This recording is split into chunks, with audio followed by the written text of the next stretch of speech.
রাত 12টা 3 মিনিট। চারিদিকে নিস্তব্ধতা। ল্যাম্পপোস্টের আলোয় নেশা রাস্তার মাঝখানে দুই হাত ছড়িয়ে দাঁড়িয়ে আছে। দু একটা গাড়ি তার পাশ কাটিয়ে চলে যাচ্ছে। এমন সময় একটা গাড়ি একদম তার সামনে এসে দাঁড়ালো। আর একটু হলেই অ্যাক্সিডেন্ট হয়ে যেত। গাড়ি থামতে নেশা দৌড়ে গিয়ে গাড়ির সামনে দরজা খুলে ভেতরে বসে পড়লো। সাফার নেশাকে এভাবে বসতে দেখে তাতে দাঁত চেপে বলল, what the hell are you? মরার এত শখ হয়েছে? সাফারের কথা শুনে নেশা ভ্রু কুঁচকে বলল, আরে আমাকে দেখে কি মনে হচ্ছে যে এই অল্প বয়সে আমার মরার ইচ্ছা হয়েছে? তাহলে এইভাবে রাস্তার মাঝখানে দাঁড়ানোর মানে কি? উফ, আর বলবেন না, অনেকক্ষণ ধরে লিফটের জন্য দাঁড়িয়ে আছি, কিন্তু কেউ লিফট দিচ্ছে না, তাই বাধ্য হয়ে ওইভাবে দাঁড়ালাম। By the way, thanks lift দেওয়ার জন্য। আমি তোমাকে কখন লিফট দিলাম? আপনি কিছুকে কম দেখেন? আপনার গাড়িতে বসে আছি আর আপনি বলছেন লিফট কখন দিলাম? এই মেয়ে, নামো আমার গাড়ি থেকে। আমি কাউকে লিফট দিতে পারবো না। নামো আমার কার থেকে। প্লিজ এরকম করবেন না। আসলে আমি অনেক বড় বিপদে পড়েছি। বাসা থেকে না বলে বন্ধুদের সাথে সিলেটে চা বাগান দেখতে এসেছিলাম। ভেবেছিলাম কিছুদিনের জন্য হলেও পাপার ওই সিকিউরিটি সেলফ ডিফেন্স থেকে মুক্তি পাবো, কিন্তু এখানে এসেই ফেসে গেছি। আমার বাস মিস হয়ে গেছে, বন্ধুরা সবাই আমাকে ছেড়ে চলে গেছে। ভাবলাম পরের বাসে করে ঢাকা যাব, তাই বাস স্ট্যান্ডে এসেছিলাম, কিন্তু কোথা থেকে এসে বদমাইশ চোর আমার পার্স ব্যাগ সব চুরি করে নিয়ে চলে গেল। তবুও নিরুপায় হয়ে ওখানেই বসেছিলাম। তখনই কোথা থেকে কিছু লোক এসে আমার দিকে বাজে নজরে তাকালো। তাদের থেকে বাঁচতেই এখন আমার লিফটের প্রয়োজন পড়লো।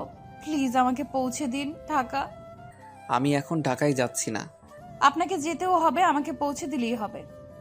আমি যদি ঢাকা না যাই তো তোমাকে কি করে ঢাকা পৌঁছে দিব? সেটা আপনার ব্যাপার। দেখুন, এখন আমি আপনার গাড়িতে বসে আছি, মানে আমি এখন আপনার দায়িত্ব। এখন আপনি কি করে আপনার দায়িত্ব নিয়ে আমাকে ঢাকা পৌঁছাবেন সেটা আপনার ব্যাপার, আমার না। আমাকে শুধু ঢাকা পৌঁছে দিন, ব্যাস। এদিকে বলেই নেশা বুকের ওপর হাত ভাঁজ করে অন্যদিকে তাকালো। সাফা কিছু বলতে গিয়েও থেমে গেল। সত্যি এটা একটা মেয়ের সেলফ ডিফেন্সের ব্যাপার। অত রাতে মেয়েটা যাবে বা কোথায়? তাই সাফার কিছু না বলে গাড়ি স্টার্ট দিল। নেশার ঠোঁটে মুচকি হাসি ফুটে উঠল। গাড়ি তার নিজ গতিতে চলছে। সাফার দাঁতে দাঁত চেপে গাড়ি চালাচ্ছে, কারণ নেশা সেই তখন থেকে বকবক করে তার মাথাটা নষ্ট করে দিচ্ছে। আমি নেশা, আপনি? আচ্ছা, আপনি সিলেটে কোথায় থাকেন? কি করেন আপনি? বিজনেস? কিন্তু আপনাকে দেখে কিন্তু বিজনেসম্যান মনে হয় না।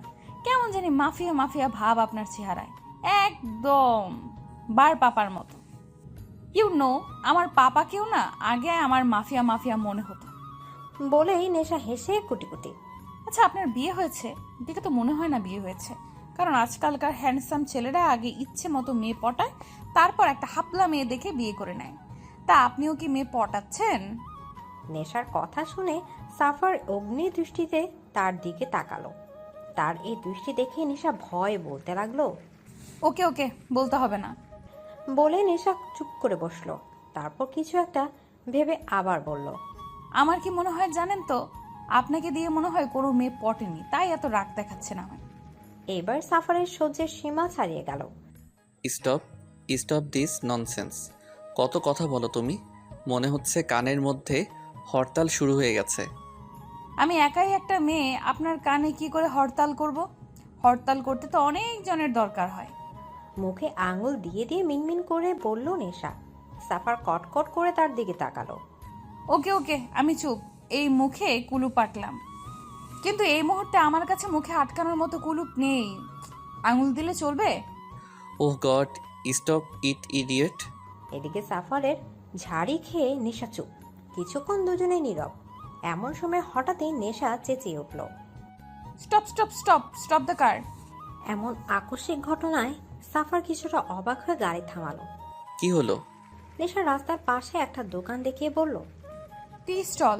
তো চলুন চা খাবো। Are you mad? এই ফুটপাথ থেকে এখন আমি চা খাবো? তো কি হয়েছে? শুনেছি এই ফুটপাতের স্টলের টি নাকি সুস্বাদু হয়। চলুন খাবো। ইম্পসিবল, আমি যাব না। আরে চলুন না। বললাম তো যাব না। আরে ধুর, চলুন তো। এদিকে নেশা জোর করে সাফারকে নিয়ে গাড়ি থেকে নামলো। টঙের দোকান থেকে দুজনে চা খেয়ে আবার গাড়িতে উঠে গেল।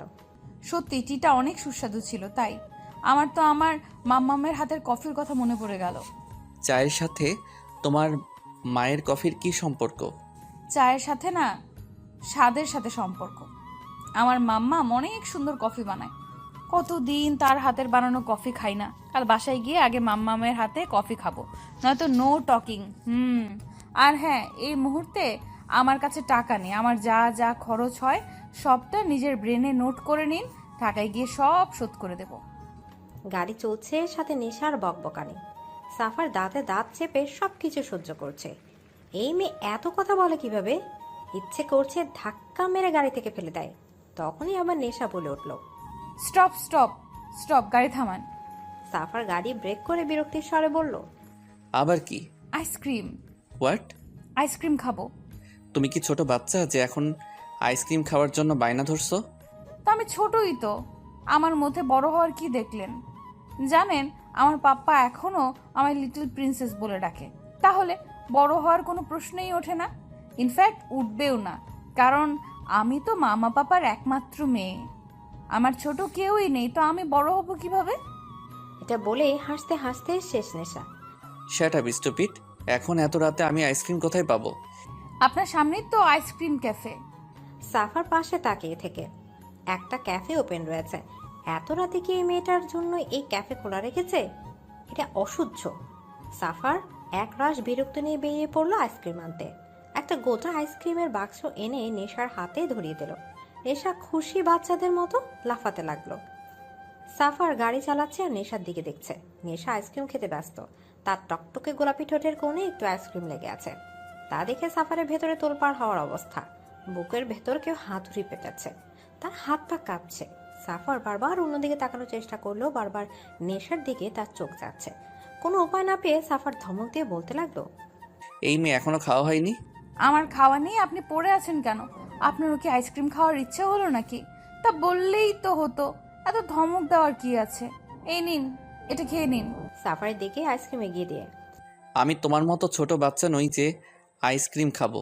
আর তুমি তাড়াতাড়ি খাওয়া শেষ করো, না হলে সব আইসক্রিম জানালা দিয়ে বাইরে ফেলবো। এদিকে সাফারের কথা শুনে নেশা কিছু বলতে গিয়েও বলল না।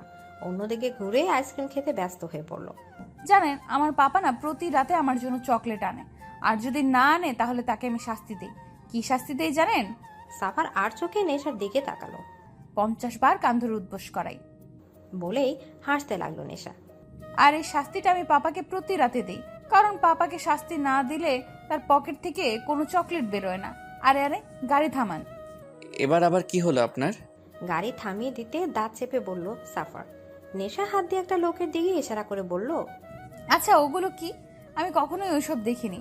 চলুন না, এসব কি দেখি। এদিকে সাফার কিছু না সব রাগগুলো গিলে গাড়ি থেকে বেরিয়ে পড়ল। কারণ সে জানে সে চাইলেও নেশা তাকে জোর করে নামাবে। নেশা দৌড়ে লোকটার কাছে গেল। এত রাতে লোকটা সম্ভবত নিজের কাজ শেষে বাড়ি ফিরছিল। লোকটা হাতে থাকা জিনিসগুলো দিকে ইশারা করে নেশা বলল, এটা কি? আপা, এটা হাওয়াই মিঠাই। হাওয়াই মিঠাই? এটা আবার কি? আর মিঠাই তো এখানে, হাওয়াইটা আবার কোথায়? জি আপা, এটা হাওয়াই মিঠাই। মিঠা মুখে দিলেই হাওয়া হয়ে যায়। মিঠাই যদি মুখে দিলেই হাওয়া হয়ে যায়, তো আমি আর মিঠাই খাবো শুনি? জি আপা, এই মিঠাটাই খাবেন। কিন্তু খাবো কি করে? মিঠাই তো মুখে দিলেই হাওয়া হয়ে যাবে। জি আপা, এই জন্যই তো এর নাম হাওয়াই মিঠাই। অদ্ভুত তো, যে মিঠাই মুখে দিলেই হাওয়া হয়ে যায়, সেই মিঠাই হলো কেমনে? জি আপা। তাদের দুজনকে থামিয়ে সাফার বলে উঠল, একটা দেন। সাফার হাওয়ায় মিঠাই নিয়ে নেশাকে হাত ধরে টানতে টানতে গাড়িতে বসালো। এটা খাও আর চুপ করে বসে থাকো। নেশা বাধ্য মেয়ের মতো মিঠাই খেতে লাগলো।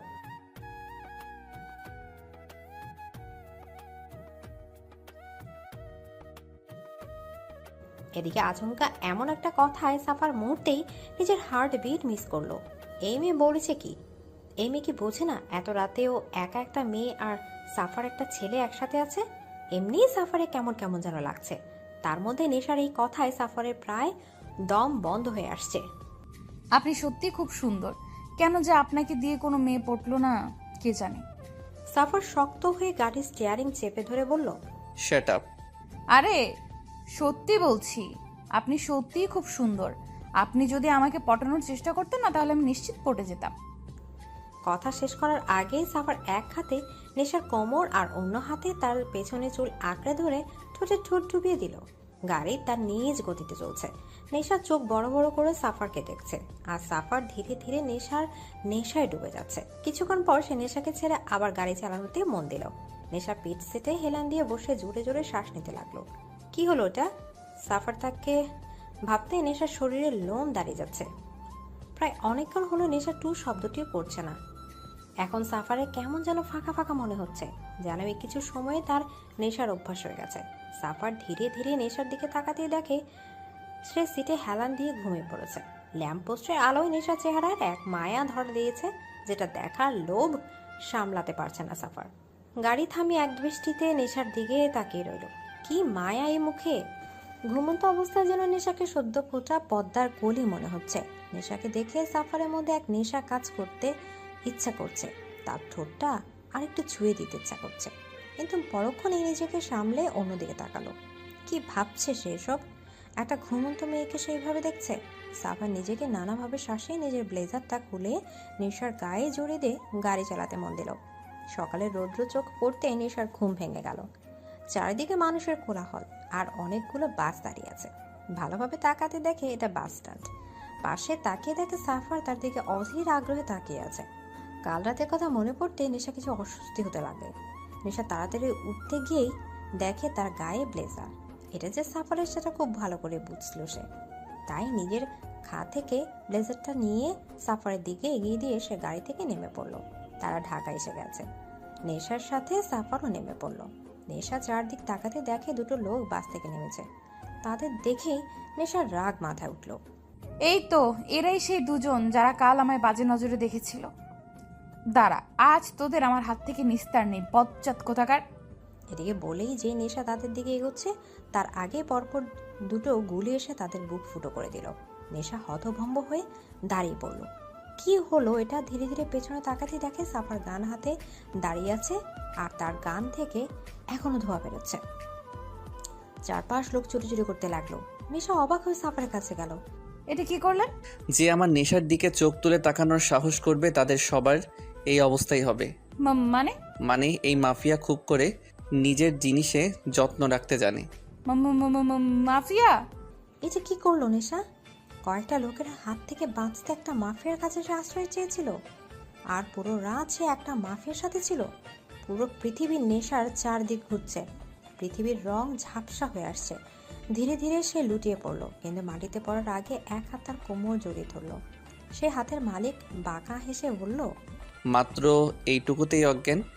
এটা তো ট্রেলার ছিল, এখনও তো এই সাফারের নেশার সম্মুখীন হওয়া বাকি। নেশা মাম্মা, পাপা, মাম্মা। এদিকে নেশার ডাক শুনে কুয়াশা তাড়াতাড়ি করে নিজের রুম থেকে বের হলো। কুয়াশাকে দেখে নেশা দৌড়ে গিয়ে তাকে জড়িয়ে ধরল। মাম্মা, ও মাই গড, কতদিন পর তোমাকে দেখেছি। এতদিন তোমাকে খুব মিস করেছি মাম্মা। কুয়াশাও মেয়েকে জড়িয়ে ধরল। তার চোখ ছলছল করছে। মিস করলে এইভাবে না বলে চলে যেতে না। জানিস কতটা ভয় পেয়ে গেছিলাম আমি। ও মাম্মা, তোমার কি মনে হয় আমি যদি পাপাকে বলে যেতাম তাহলে কি সে আমাকে একা একা ছাড়তো? ঠিক তার ওই গার্ডসগুলোকে আমার পিছু পিছু পাঠাতো। তাই না বলেই যেতে হয়েছে। তাই বলে এইভাবে? তো তোমার কি মনে হয় পাপা জানে না আমি কোথায় গিয়েছি? দেখো, ঠিক সে আমাকে খুঁজে বের করেছিল। হ্যাঁ, তা তো করেছিলামই। সম্রাটের গলা শুনে তারা সামনে তাকে দেখে সম্রাট দাঁড়িয়ে। নেশা মাকে ছেড়ে দৌড়ে গিয়ে সম্রাটকে জড়িয়ে ধরল।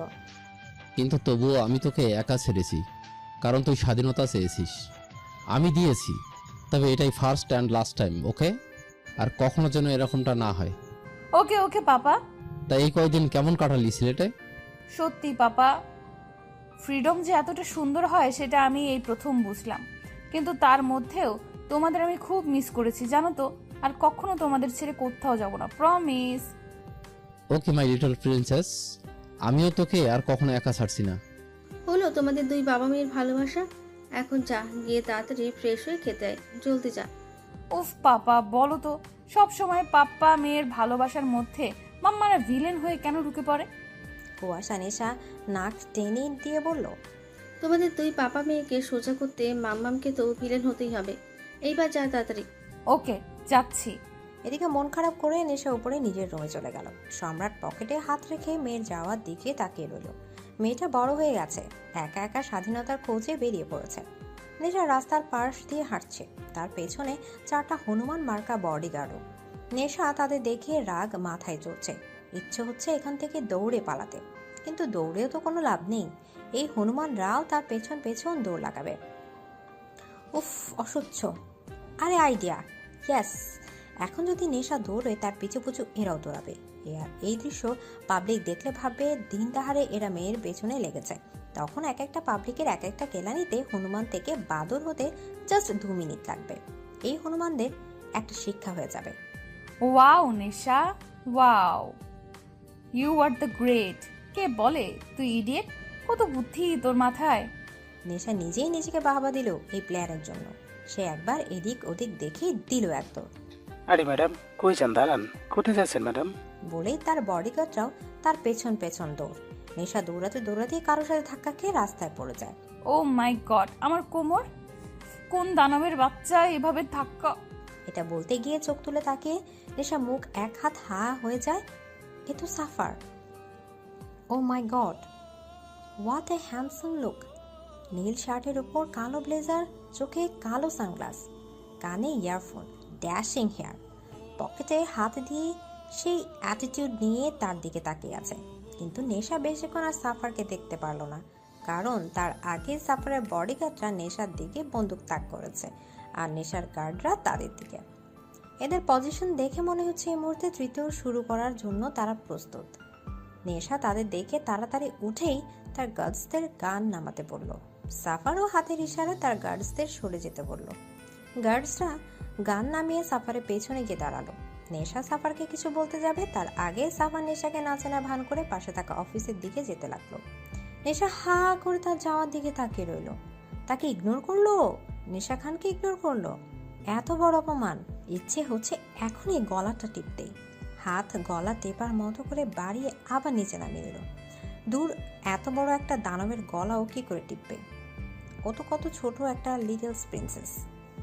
এসবই ভাবছিল কি তখনই নেশার মনে পড়ে সেদিন রাতে সাফা তার জন্য অনেকগুলো খরচ করেছিল, আর সেগুলো সব শোধ করে দিতে চেয়েছিল নেশা।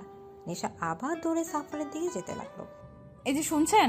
হ্যালো, এই মিস্টার, শুনছেন? কিন্তু সাফা নেশার ডাক না শুনে অফিসের ভেতর ঢুকে গেল, আর সাফারের গার্ডসরা নেশা ওখানে আটকে রাখলো। রাগে দুঃখে নেশা আবার পিছিয়ে গেল।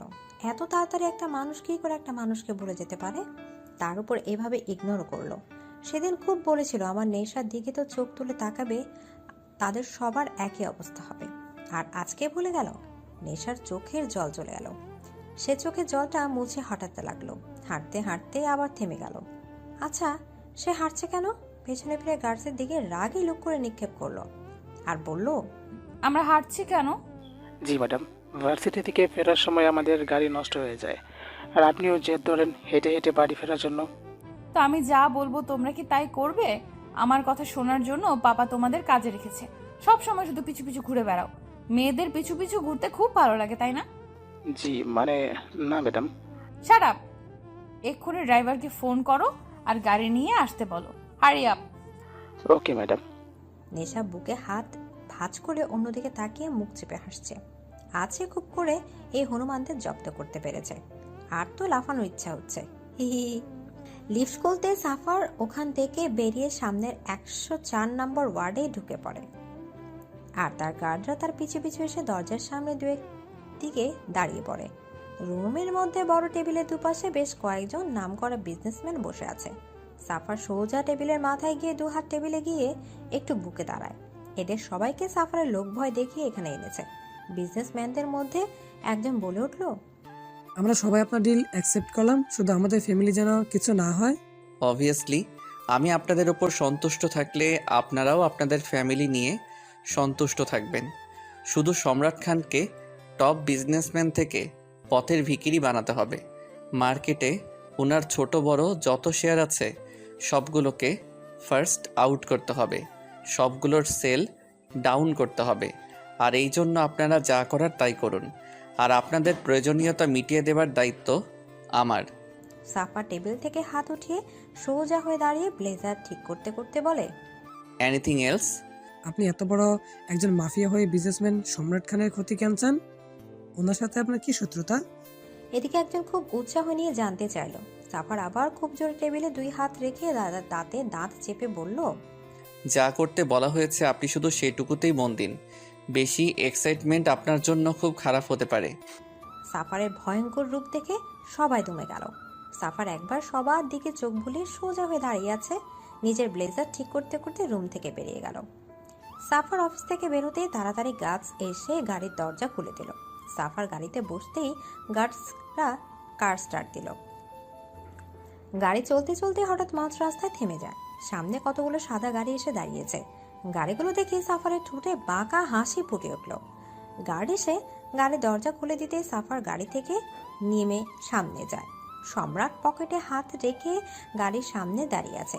সাফার সম্রাটের সামনে যেতে সম্রাট বলে ওঠে, খুব ভালোই চাল চলেছো, কিন্তু একটা কথা কান খুলে শুনে রাখো, এই সম্রাট এমনি এমনি এত দূর আসেনি। নিজের বিজনেস কিভাবে হাতে রাখতে হয় তা আমি খুব ভালো করেই জানি। ট্রাই করতেই পারেন, কিন্তু সাফার চৌধুরীর হাত থেকে আপনার মুক্তি নেই। তিলে তিলে শেষ করব আপনাকে। আমার বাবার খুনের প্রতিশোধ খুব নিখুঁতভাবেই নেব আমি। গম্বুজ ভুল করেছিল, আমি তার শাস্তি দিয়েছি শুধু। আর সেই শাস্তির পরিণামটা এখন আপনাকে ভুগতে হবে। ভুলে যেও না, আমিও একসময় এই কালো দুনিয়ার কিং ছিলাম। ওই কালো দুনিয়া থেকে বেরিয়ে এসেছি বলে যে সবকিছু ভুলে গেছি তেমনটা একদম ভেবো না। ছিলেন হয়তো আপনি কিং, কিন্তু এখন এই দুনিয়ার কিং আমি। আর এই কিং কী করে নিজের প্রতিশোধ নেয় সেটা এখন দেখবেন আপনি। Just wait and watch. বলেই সাফার 2 হাত দুলাতে দুলাতে ওখান থেকে চলে আসে। সম্রাট সাফার যাওয়া থেকে তাকিয়ে রইল। একসময় সে কুয়াশাকে কথা দিয়েছিল যে এই দুনিয়ায় সে আর ফিরবে না, কিন্তু তার অতীত তাকে আবার ওই দুনিয়ায় টেনে নিয়ে যাচ্ছে। কুয়াশা নেশা খাইয়ে দিচ্ছে আর নেশা বকবক করছে। জানো মাম্মা, আজ না ভার্সিটি থেকে ফেরার সময় ওই লোকটার সাথে দেখা হয়েছিল। কোন লোকটা? আরে বলেছিলাম না যে সেদিন রাতে আমাকে লিফট দিয়েছিল, উনি। তুই তো বলেছিলি ও একটা মাফিয়া।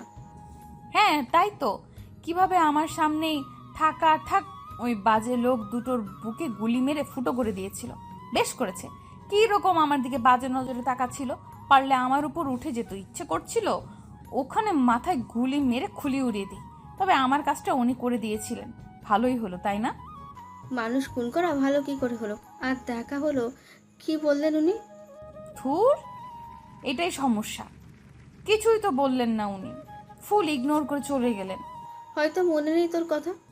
মনে নেই মানে? মনে থাকবে না কেন? এই আমি যদি 1 ঘন্টা একজনের সাথে থাকি, তবে তার কাছে আমি অমর বকবকানির নামে চিরস্মরণীয় হয়ে থাকি। আর সেখানে তো ওনার সাথে পুরো 1 রাত বকবক করেছি।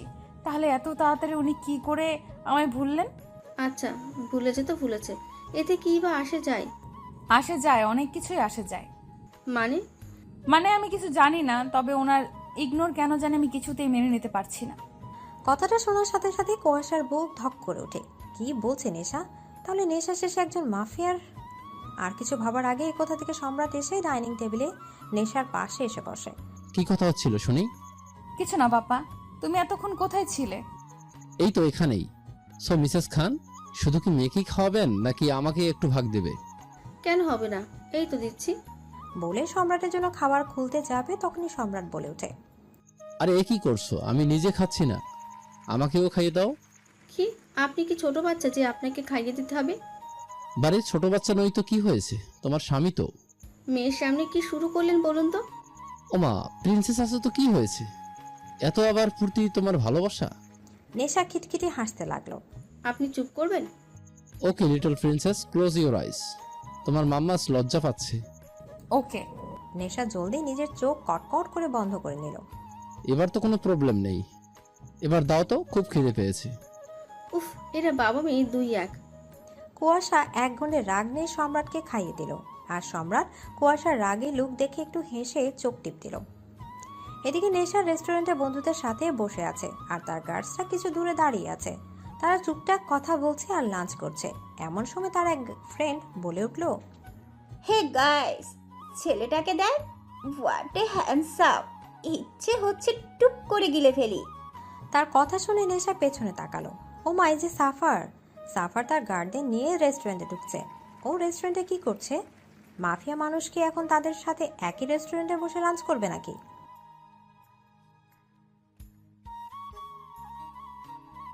এদিকে নেশা তার বন্ধুদের কথা শুনে চট করে তাদের দিকে তাকালো। কি খারাপ নজর! ইচ্ছে করে সব নুডলস ওদের মাথায় ঢালে। এরা যে তার বন্ধু ভাবতে নেশা গা গুলে যাচ্ছে। কিরকম একটা ছেলের সম্পর্কে কমেন্ট করেছে, তার উপর আবার সাফারকে নিয়ে বলা কোনো কথাই তার সহ্য হচ্ছে না। রাগে গা জ্বলে যাচ্ছে তার। সাফার রেস্টুরেন্টের ভেতর ঢুকে নেশার সামনে সিটে গিয়ে দাঁড়ায়, আর তার গার্ডরা সেই সিটে বসে থাকা একটা লোকের দিকে বন্দুক তাক করে। সাফারকে ওখানে দাঁড়াতে দেখে সিটে বসে থাকা একজন লোক ভয়ে ভয়ে উঠে দাঁড়ায়। সাফার সব কিছু সহ্য করতে পারলেও ধোঁকা সহ্য করে না।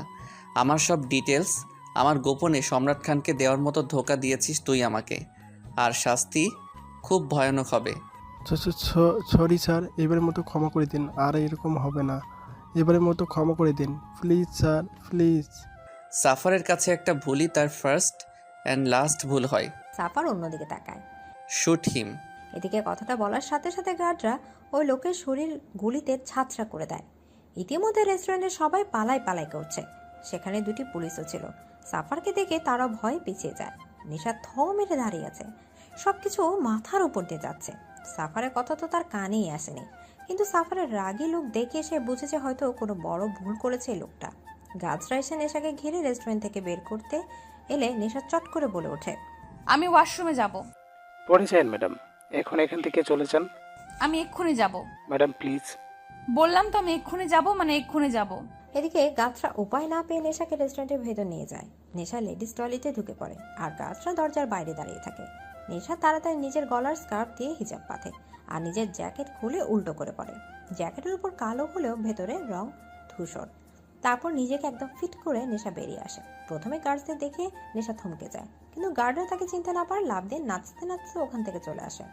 বাইরে এসে দেখে সাফার গাড়িতে চড়ে চলে যাচ্ছে। তা দেখে নেশা দৌড়ে গাড়ির পিছু করতে লাগে। হ্যালো মিস্টার, শুনছেন? গাড়ি থামান। এই যে মিস্টার। থুর, নেশা তুই এত ইডিয়েট কেন? পুরো এক রাত ওনার সাথে জার্নি করলি, অথচ এখন পর্যন্ত ওনার নামটা পর্যন্ত জানিস না। উফ। হ্যালো, গাড়ি থামান। হ্যালো, ব্ল্যাক কার। কিন্তু কে শুনে কার কথা? গাড়ি তার মন মতো চলছে, আর নেশা তার পিছু পিছু দৌড়াচ্ছে। দৌড়াতে দৌড়াতে নেশার স্কার্ফ খুলে যায়। দুপুরে কড়া রোদ তার মাথায় এসে পড়েছে। হাঁপিয়ে উঠে নেশা তার এক সময় থেমে যায়।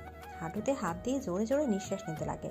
সাফার জানালায় হাত রাখতে গিয়ে সামনে জানালায় থাকা আয়নার দিকে পেছনে নেশা হাঁফাচ্ছে। সাফার তাড়াতাড়ি গাড়ি থামায়।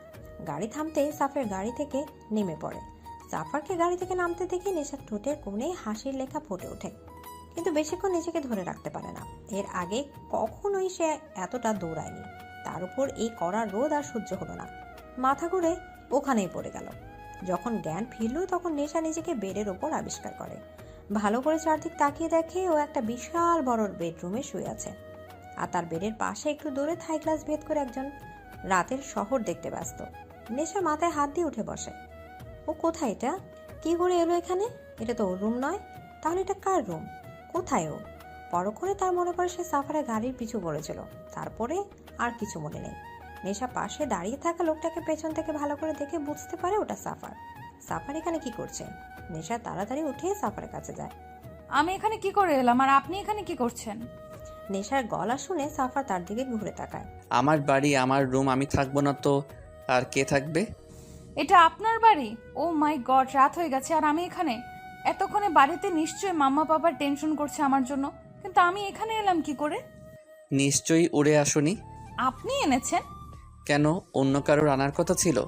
আর ওইভাবে পাগলের মতো আমার গাড়ির পেছনে দৌড়াচ্ছিলে কেন?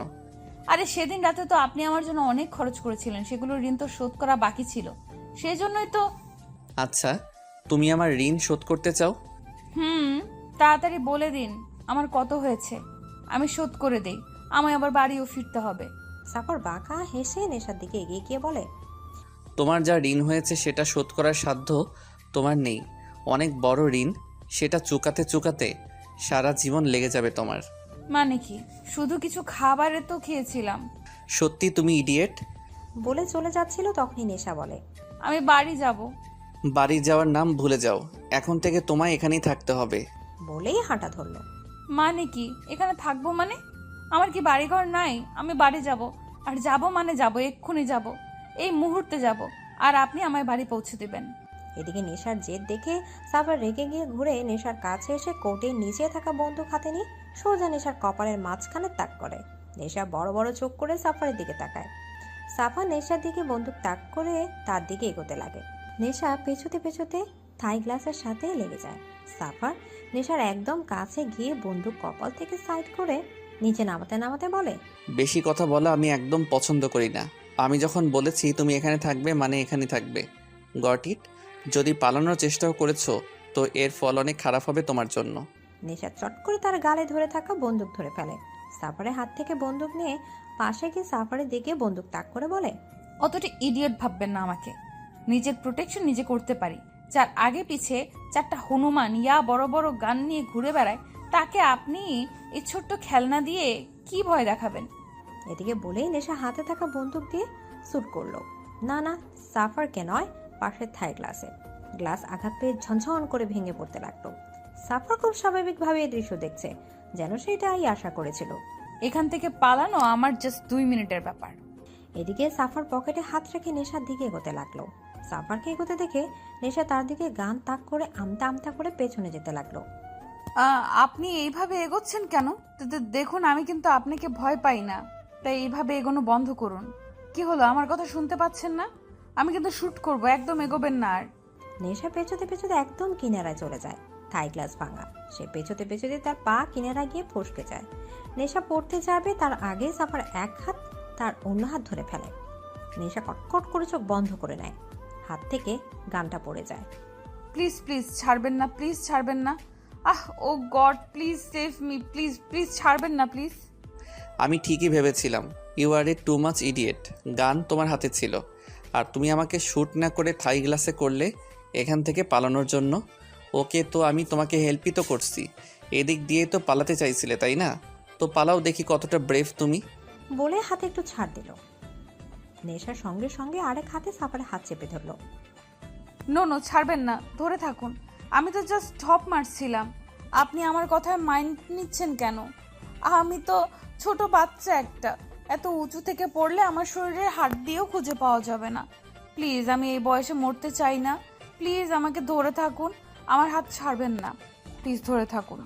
নেশার কথা শুনে যে কি জানি হলো, সে এক ধ্যানে নেশার দিকে তাকিয়ে থাকতে থাকতে বলল, ছাড়বো না, কখনো এই হাত ছাড়বো না। সারা জীবন আঁকড়ে ধরে থাকবো। সাফারের কথায় নেশা স্তব্ধ হয়ে গেল। সাফারের কথাটা যেন একদম তার বুকে বিঁধে গেল। নেশা সাফারের চোখের দিকে তাকালো। এই চোখ যেন হাজারো নেশা। বেশিক্ষণ তাকিয়ে থাকলে যে কেউ মাতাল হয়ে যাবে। এখন যেমন নেশা হচ্ছে, সাফার ধীরে ধীরে নেশাকে নিজের দিকে টানতে লাগলো। নেশাকে সোজা করে দাঁড় করালো। নেশা একদম তার কাছে এসে তার চোখে চোখ রেখে দাঁড়িয়ে আছে। এরপর এখান থেকে পালাতে চাইলে হাত ধরে থাকবো না, সাথে সাথে ছেড়ে দেব। পারবেন না, তার আগে আমি ধরে ফেলবো। নেশা সাফারের চোখে চোখ রেখে এক ঘোরের মধ্যে কথাটা বলল। সাফার চট করে নেশার চোখ থেকে চোখ সরিয়ে নিল। নেশার হাত ছেড়ে চলে যাওয়ার জন্য পা বাড়াতে নেশা বলে ওঠে, আমরা এখন কোথায় আছি? সময় হলে জানতে পারবে।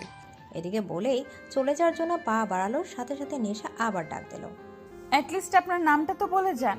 সেদিন পুরো একটা রাত একসাথে থাকার পরেও এখন পর্যন্ত আপনার নাম জানি না। এদিকে সাফার আবার নেশার দিকে ঘুরে একদম নেশার কাছে গিয়ে কানের কাছে একটু ঝুঁকে ফিসফিসিয়ে বলল, এইভাবে বলো না, কেউ শুনলে অন্য কিছু ভাববে। বলে বাঁকা হেসে নেশার দিকে তাকিয়ে চলে গেল। নেশার কথাটা বুঝতে প্রায় কিছুক্ষণ লাগলো। যখন বুঝলো তখন নেশার চোখ এক হাত বড় হলো। দাঁতে কিরিমির করে বলল, বাজে লোক কোথাকার। কিন্তু যতই বাজে হোক না কেন, সাফারের প্রতি নেশার একটা সফট কর্নার তো রয়ে গেছে। মা বাবা থেকে দূরে থাকার কষ্ট হচ্ছে, কিন্তু মনের এক কোণে সাফারের সাথে থাকার ভালো লাগাটাও আছে। সেটা কিডন্যাপ হয়েই হোক আর যাই হোক না কেন, কিন্তু কথা হলো একটা, সাফার কি তাকে কিডন্যাপ করলো? কিন্তু কেন? আচ্ছা, সাফার গিয়ে তাকে কিডন্যাপ করলো নাকি সে নিজে এসে কিডন্যাপ হলো? কিছুই বুঝতে পারছে না নেশা। সাফার কেন তাকে কিডন্যাপ করবে? সাফার কিছুক্ষণ পর আবার রুমে এলো খাবার নিয়ে। নেশা বেরিয়ে বসেছিল। নেশার সামনে খাবার রেখে বলল, খেয়ে নাও। এদিকে নেশা একবার খাবারের দিকে তাকিয়ে আবার চোখ ফিরে নিয়ে বলল, খাবো না। যদিও খিদে পেয়েছে তবু কিডন্যাপ বলে কথা, একটু তো দর দিতেই হয়। বেশি ন্যাকামো না করে চুপচাপ খেয়ে নাও। বললাম তো খাবো না। সাফার এবার একরাশ বিরক্তি নিয়ে নেশার পাশে বসে প্লেট হাতে নিয়ে নেশার দিকে হাত বাড়িয়ে বলল, হা করো। নেশা অবাক হয়ে সাফারের দিকে তাকালো। কি হলো, হা করতে বলেছি? এদিকে নেশা সাফারের দিকে তাকিয়ে হা হয়ে আছে। সাফার তাকে খাওয়াতে লাগলো। নেশার মনে হচ্ছে সে যেন স্বপ্ন দেখছে। এই মুহূর্তে সে শুধু সাফারকেই দেখছে। তার খুব ইচ্ছে হচ্ছে এই মুহূর্তটাকে আটকে রাখার, ঘড়ির কাঁটাগুলো খুলে রাখার, যেন সময়টা এখানে আটকে থাকে। সাফার তাকে সারা জীবন এভাবে খাওয়াতে থাকে, কিন্তু সারাদিন এভাবে খেলে তো সে মোটা হয়ে যাবে। আর মোটা হয়ে গেলে যদি সাফার আর তাকে খাইয়ে না দেয় তখন? না বাবা, সারা জীবন খাওয়ানোর কোনো দরকার নেই। নেশা আর খাবেই না। আর খাবো না, কেন? পেট ভরে গেছে। এই খাবারটা পুরোটা শেষ করতে হবে তোমায়। বললাম তো আর খেতে পারবো না, আর একটু খেলে পেট পুরো ফুটো হয়ে যাবে। এই মেয়ে শোনো, তোমাকে এখানে তুলে আনা হয়েছে শ্বশুরবাড়ি আসনি যে আদর করে খাওয়ানো হবে। কিন্তু আপনি তো সেটাই করছেন। সাফা থতমত খেয়ে গেল। কি বলবে বুঝতে না পেরে প্লেট রেখে উঠে দাঁড়ালো। তুমি খাও আর না খাও তাতে আমার কিছু যায় আসে না। বলেই চলে গেল। নেশা সাফারে যাওয়ার দিকে কিছুক্ষণ তাকিয়ে থেকে বেডে গিয়ে কম্বল গায়ে জড়িয়ে গুটি সুটি মেরে শুয়ে পড়ল। সকালে নেশার খুব তাড়াতাড়ি ঘুম ভেঙে গেল। নেশা আড়মোড়া ভেঙে উঠে রুর দিকে পা বাড়ালো, বারান্দার দিকে। সকালের দৃশ্যটা কত সুন্দর। চারদিক পরিবেশ দেখতে দেখতে নেশা পাশে বারান্দার চোখ পড়তে দেখে সাফার তার দিকে এক নজরে তাকিয়ে আছে। সাফারকে দেখে নেশা আটকে উঠল। এলোমেলো চুল, ঘুম ঘুম চেহারা, গায়ে একটা গেঞ্জি মাত্র। নেশার বুক থক করে উঠল। ঘুম থেকে ওঠা মানুষকে যে এতটা সুন্দর লাগে তা নেশার জানা ছিল না। অন্যদিকে সাফারে যেন নেশার নেশা ধরে যাচ্ছে। এই মেয়েটাকে একদিন ঠিক পাগল করে ছাড়বে। এই মেয়ের প্রত্যেকটা রূপে নেশায় পড়ে সাফার। সদ্য ঘুম থেকে ওঠা নেশাকে দেখে সাফার ইচ্ছে হচ্ছে এখনই কাছে গিয়ে জড়িয়ে ধরে একটু আদর করে দেয়। সাফার দৃষ্টি নেশা দম বন্ধ করে দিচ্ছে, তাই ও তাড়াতাড়ি বারান্দা থেকে চলে গেল। রুমে এসেই যেন সে দম নিল, আর কিছু না ভেবে সোজা ওয়াশরুমে ঢুকে পড়ল। নেশা বেডের উপর টাওয়াল পরে বসে আছে। ওয়াশরুমে ঢোকার সময় তার মনেই ছিল না যে এখানে তার ড্রেস নেই। এখন এই টাওয়াল ছাড়া কিছু পরারও নেই। নেশা তার ড্রেস ধুয়ে শুকাতে দিয়েছে। শুকাতেই ওটা পরবে, কিন্তু ততক্ষণ তাকে এইভাবেই বসে থাকতে হবে। এমন সময় দরজা খোলার শব্দে নেশা বেড থেকে লাফিয়ে উঠে বেডশিট টেনে শরীরে জড়িয়ে নেয়। সাফার রুমে ঢোকার নেশার দিকে তাকাতে থমকে যায়। এই মেয়ের আবার কি হলো? এইভাবে বেডশিট জড়িয়ে রেখেছে কেন শরীরে? এই মেয়ে পাগল নাকি? এইভাবে বেডশিট জড়িয়ে রেখেছো কেন? সাফারের কথায় নেশার রাগ চরম পর্যায়ে উঠল। সে সাফারের দিকে এগোতে এগোতে বলল, যখন কিডন্যাপ করতে পারেন না তখন কিডন্যাপ করতে কে বলেছিল শুনি? তুলে এনেছেন অথচ এটা জানেন না যে যাকে তুলে নিয়ে যাচ্ছি তার জন্য ড্রেসের প্রয়োজন হয়। নেশার চড়া গলা শুনে সাফার রেগে দাঁতে দাঁত চেপে বলে, হোয়াট দ্য? আপনার ওয়াদ্দা আপনার কাছে এদিকে আর কিছু বলার আগে নেশার পা লেগে বেডশিট পড়ে যায়। নেশা চমকে উঠে নিজেকে আড়াল করতে সাফারকে গিয়ে জড়িয়ে ধরে। এই পুরো ঘটনায় সাফার পুরো থ মেরে গেছে। তার বুকের মাঝে থাকা নেশা তার হার্টবিট শুনতে পাচ্ছে। যে মেয়ে ধীরে ধীরে তার নেশায় পরিণত হচ্ছে, আজ সেই মেয়ে শুধু একটা টাওয়াল পরে তাকেই জড়িয়ে ধরেছে। এই মুহূর্ত নিজেকে সামলানো সব থেকে কঠিন। সাফার যেন ভেতর থেকে এলোমেলো হয়ে যাচ্ছে। সাফার কোনো মতো নিজেকে সামলে বলল, ইডিয়েট, আমাকে জড়িয়ে না ধরে চুপচাপ ওয়াশরুমে গিয়ে বসে থাকো। আর যতক্ষণ পর্যন্ত আমি না ডাকবো ততক্ষণ ওয়াশরুম থেকে বেরোবে না। নেশা সাফারের বুক থেকে মাথা উঠিয়ে বলে, কেন? ওয়াশরুমে কেন? এদিকে নেশার কথা শুনে সাফার নেশার কোমর জড়িয়ে ধরে তাকে নিজের আরো কাছে টেনে এলো, বলল, কারণ আমি চাই না তোমাকে এইভাবে আমি ছাড়া অন্য কেউ দেখুক। সাফারের কথায় যেন এক নেশা আছে, আর সেই নেশায় নেশা ডুবে যাচ্ছে। সাফারের নেশাগ্রস্ত চোখগুলো থেকে যেন নেশার চোখ সরানো দায় হয়ে পড়েছে। নেশা সাফারের চোখে চোখ রেখে মৃদুস্বরে বলল, ছাড়ুন আমাকে। সাফার এখনো তার দিকে একইভাবে তাকিয়ে আছে। তা দেখে নেশা আবার বলল, কি হলো? বললাম তো ছাড়ুন। এবার সাফার নেশার দিকে একটু ঝুঁকে ফিসফিসিয়ে বলল, কিডন্যাপ হয়েছো বলে কি এখন পাগলও হয়ে গেলে? সাফারের কথা শুনে নেশা ভ্রু কুঁচকে তাকালো। তারপর সাফারের চোখ থেকে চোখ সরিয়ে নিজের হাতের দিকে তাকিয়ে নিজেই লজ্জা পড়ে গেল। সে নিজে সাফারের বুকের শার্ট খামচে ধরে রেখেছে। তাড়াতাড়ি সাফারকে ছেড়ে দূরে গিয়ে দাঁড়ালো। সাফার নেশার দিকে তাকিয়ে একটু বাঁকা হেসে রুম থেকে চলে গেল। আর নেশা তাড়াতাড়ি ওয়াশরুমে ঢুকে পড়ল। এই বাড়িতে আনাচে কানাচে যতগুলো গার্ডস আছে, হুট করে যদি একজন রুমে ঢুকে পড়ে তো কেলেঙ্কারি হয়ে যাবে। এদিকে সাফার শপিং মলের মাঝখানে দাঁড়িয়ে আছে। কিছুক্ষণের মধ্যে সাফারের গার্ডসরা মল পুরো ফাঁকা করে। দোকানদাররা সবাই ভয়ে ভয়ে সব ড্রেস বের করে দেখাচ্ছে, কিন্তু সাফার বুঝতে পারছে না কিনবে কোনটা। কোনটা পরলে নেশার সব থেকে বেশি সুন্দর লাগবে। তার মতে নেশা যে ড্রেসই পরুক না কেন, সেই ড্রেস সুন্দর হয়ে ওঠে। তাই সাফারের সামনে থাকা সব ড্রেসই প্যাক করে দিতে বলল। সাফার মল থেকে বেরোবে এমন সময় তার চোখ গেল একটা লাল শাড়ির দিকে। পুরো শাড়িটা লাল রঙের। এই শাড়িতে নেশাকে কল্পনা করতে সাফারের এক অন্যরকম অনুভূতি কাজ করছে। সাফার ওই শাড়িটাও নিয়ে নিল। সাফার রুমে এসে দেখে রুমে কেউ নেই। এই মেয়ে সত্যি সত্যি এতক্ষণ ধরে ওয়াশরুমে ঢুকে আছে। গার্ডসরা এসে সব প্যাকেট রুমে রেখে গেল। সাফার গিয়ে ওয়াশরুমে দরজা নক করলো। নেশা, নেশা, এতক্ষণে আপনার ডাকার সময় হলো? সে কখন থেকে ওয়াশরুমে ঢুকে আছি। আমার কি খিদে টিতে পায় না নাকি? ইডিয়েট, কথা না বলে বেরিয়ে এসো। আমি অতটাও ইডিয়েট নই যে এই অবস্থায় বেরিয়ে পড়ব। রুমে আমার ড্রেস শুকোতে দেওয়া আছে, সেটা আমাকে এনে দিন। হোয়াট দ্য, আমাকে কি তোমার সার্ভেন্ট বলে মনে হয়? জি না, একজন কিডন্যাপার, যে কি ভালো মতো কিডন্যাপও করতে পারে না। Shut up. No, shut up. আপনি রুম থেকে বেরোন, আমি আমার ড্রেস নেব। তুমি আমার রুম থেকে আমাকে বেরোতে বলছো? আপনি আমাকে ইডিয়েট বলেন, এখন তো দেখছি আপনি নিজেই একটা ইডিয়েট। এটা আপনার নয়, আমার রুম, ওকে? ইডিয়েট, এই পুরো বাড়ি আমার। বাড়িতে থাকা প্রত্যেকটা রুম আমার, আর রুমের মধ্যে থাকা প্রত্যেকটা জিনিস আমার। আর ওই ওয়াশরুমের ভেতরে থাকা তুমিও। বলতে গিয়েও থেমে গেল সাফার। তারপর কিছু একটা ভেবে বলল, আমি বেরিয়ে যাচ্ছি, তাড়াতাড়ি চেঞ্জ করে খেয়ে নিও। বলেই সাফার রুম থেকে বেরিয়ে গেল। আর নেশার সাথে সাথে ওয়াশরুম থেকে বেরিয়ে এলো। বেডের উপর চোখ পড়তে তার চোখ প্রায় চড়ক গাছ। পুরো বেডে কতগুলো ব্যাগ দিয়ে ভর্তি। নেশা গিয়ে ব্যাগ খুলে দেখে প্রত্যেকটা ব্যাগে বিভিন্ন ধরনের ড্রেস আর তার প্রয়োজনীয় অনেক জিনিসই আছে। দেখে মনে হচ্ছে এই জিনিসগুলোকে কিডন্যাপ করে এনেছে, কিন্তু নেশা বুঝতে পারছে না আসলে কি সে কিডন্যাপ হয়েছে। কিডন্যাপ হলে কি মানুষের এত আরামে রাখা হয়? তার জন্য পুরো দোকান কিনে ফেলেছে মনে হয়। আচ্ছা, সাফার এসব কেন করছে? কেন তাকে এখানে এভাবে আটকে রেখেছে? আর তার জন্য এসবই বা কেন করছে? তাহলে কি সাফারও তাকে... ধুর, এসব কি ভাবছে নেশা? পাগল হয়ে গেল না তো?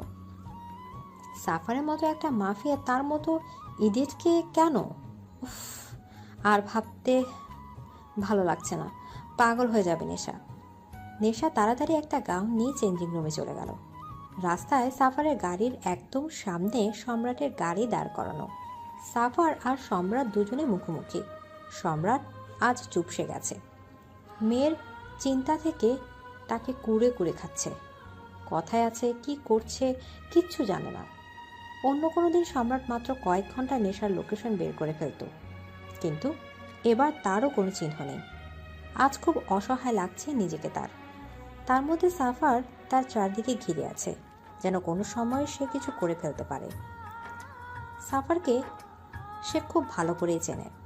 একবার যখন বলেছে সে তাকে ধ্বংস করবে, তো এর শেষ পর্যন্ত সাফার হাল ছাড়বে না। আর তার নেটওয়ার্কও অনেক বড়। সম্রাট দুদিকেই ফেসে গেছে। একদিকে মেয়ের শোক, অন্যদিকে সাফারের হুমকি তাকে দুমড়ে মুচড়ে দিচ্ছে। কিন্তু অত সহজে সে ভেঙে পড়বে না। তার এখন প্রয়োজন সব কিছু ছেড়ে তার মেয়েকে খোঁজা। শত্রু তো আর কম নেই, সবাই ওত পেতে রয়েছে। মেয়ের নিখোঁজটা বুঝি খুব বেশি ভাবাচ্ছে আপনাকে? তুমি কি করে জানলে আমার মেয়ে নিখোঁজ? ওহ কামন, বয়স হয়েছে আপনার, তাই হয়তো ভুলে এই শহরে কিং আমি। আমার থেকে কোনো খবরই আড়াল হয় না। আপনাকে দেখে বোঝা যাচ্ছে আপনি খুব বেশি ভেঙে পড়েছেন। আমাকে অতটা দুর্বল ভেবো না সাফার। নিজের মেয়েকে কিভাবে সেভ করা যায় তা আমি খুব ভালো করেই জানি। ইয়া, ভুলিনি আমি। All the best for your journey. বলে বাঁকা হেসে নিজের সানগ্লাস চোখে দিয়ে হেলতে দুলতে ওখানে চলে গেল। সম্রাট সাফারে যাওয়ার দিকে তাকিয়ে রইল। তার মনে এখন শুধু নেশার কথাই চলছে। কোথায় আছে, কি করছে, কিছুই বুঝতে পারছে না। সাফারকেও তার সুবিধের মনে হচ্ছে না। নিশ্চয়ই তার দুর্বলতার সুযোগ নেবেও। অন্যদিকে কুয়াশাও ভেঙে পড়েছে, তাকেও যে সামলাতে হচ্ছে। রাতের বেলা সাফার নিজের রুমে ঢুকতে গিয়েও থমকে গেল। নিজের রুম থেকে সরে নেশার রুমে গিয়ে ঢুকলো, কিন্তু রুমে কোথাও নেশা নেই। তা দেখে সাফার একবার চারদিকে ভালোভাবে দেখলো, কোথাও নেই নেশা। গেল কোথায়? এখান থেকে পালানোর তো কোনো পথ নেই। তখনই সাফার নজর গেল বারান্দার দিকে। নেশা আকাশের দিকে এক দৃষ্টিতে তাকিয়ে রয়েছে। সাফার গিয়ে তার পাশে দাঁড়ালো। মন খারাপ? মাম্মা পাপার কথা খুব মনে পড়ছে, তারা নিশ্চয়ই খুব টেনশন করছে। প্লিজ একবার তাদের সাথে কথা বলতে দিন না আমাকে, তাদের কথা খুব মনে পড়ছে আমার। ছলছল চোখে সাফারের দিকে তাকিয়ে নেশার এই দৃষ্টিতে যেন সাফারের এক বুক মুচড়ে উঠল। যে মেয়ে সারাক্ষণ বকবক করে তার চোখে আছে জল, তার সাফারের জন্য এ যেন সহ্য হচ্ছে না। সাফারে কিছু না বলে ওখান থেকে চলে গেল। নেশা একটা দীর্ঘশ্বাস ফেলে চোখের জলটা মুছে নিল। এদিকে কিছুক্ষণ পর সাফার রুমে ঢুকে ভীষণ খেলো। এটা সে কি দেখছে? কিছুক্ষণ আগে যে মেয়ে কাঁদছিল, এখন সে মেয়ে হাসতে হাসতে গড়াগড়ি খাচ্ছে। এটা কিভাবে পসিবল? নেশা এমনভাবে হাসছে যেন এক্ষুনি তার পেট ফেটে যাবে। নেশা বেডের উপর বসে বসে টিভিতে কার্টুন দেখছে আর হেসে হেসে গড়াগড়ি খাচ্ছে। সাফার চোখ মুখ কুঁচকে নেশার পাশে গিয়ে বসলো। এতে নেশার যেন কোনো খেয়ালই নেই, সে তো হাসতেই ব্যস্ত। নেশা হাসতে হাসতে সাফারের শরীরে হুমড়ি খেয়ে পড়ছে। তা দেখে সাফার রাগী গলায় বলল, এই স্টপ ইট, ডোন্ট মুভ। এদিকে সাফারের গর্জন শুনে নেশা চমকে উঠে মুখে আঙুল দিয়ে চুপ করে বসলো। এইভাবে কেউ হাসে? এত বড় হয়ে গিয়েছো, এখন বাচ্চাদের মতো কার্টুন দেখছো তুমি? এই আপনি আমাকে সবসময় এভাবে বকেন কেন বলুন তো? আমার কার্টুন দেখতে ভালো লাগে তাই দেখি, আপনার কি? শাট আপ, আর এই খাবারটা খেয়ে নাও। খাবো না। খাবে না মানে? খিদে নেই তাই খাবো না। ওকে, না খেয়েও।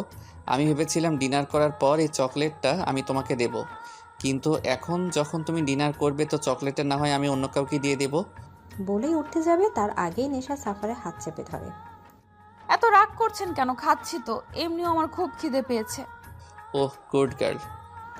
বলে নেশাকে খাইয়ে দিতে লাগলো। খাওয়া শেষে নেশা চকলেট খাচ্ছে আর বকবক করছে, আর সাফার নেশার দিকে তাকিয়ে মুগ্ধ হয়ে তার বকবক শুনছে। আচ্ছা আপনি আমাকে কিডন্যাপ করেছেন, কিন্তু আমি কিডন্যাপের কোনো ফর্মুলাই দেখতে পাচ্ছি না। কাউকে কিডন্যাপ করলে তাকে চেয়ারে দড়ি দিয়ে বেঁধে রাখি, কিন্তু এখানে তো আমি কত আরামে আছি, কোনো কিডন্যাপ ভাবই নেই। কেন, তুমি কি সত্যিকারে কিডন্যাপ হতে চাও নাকি?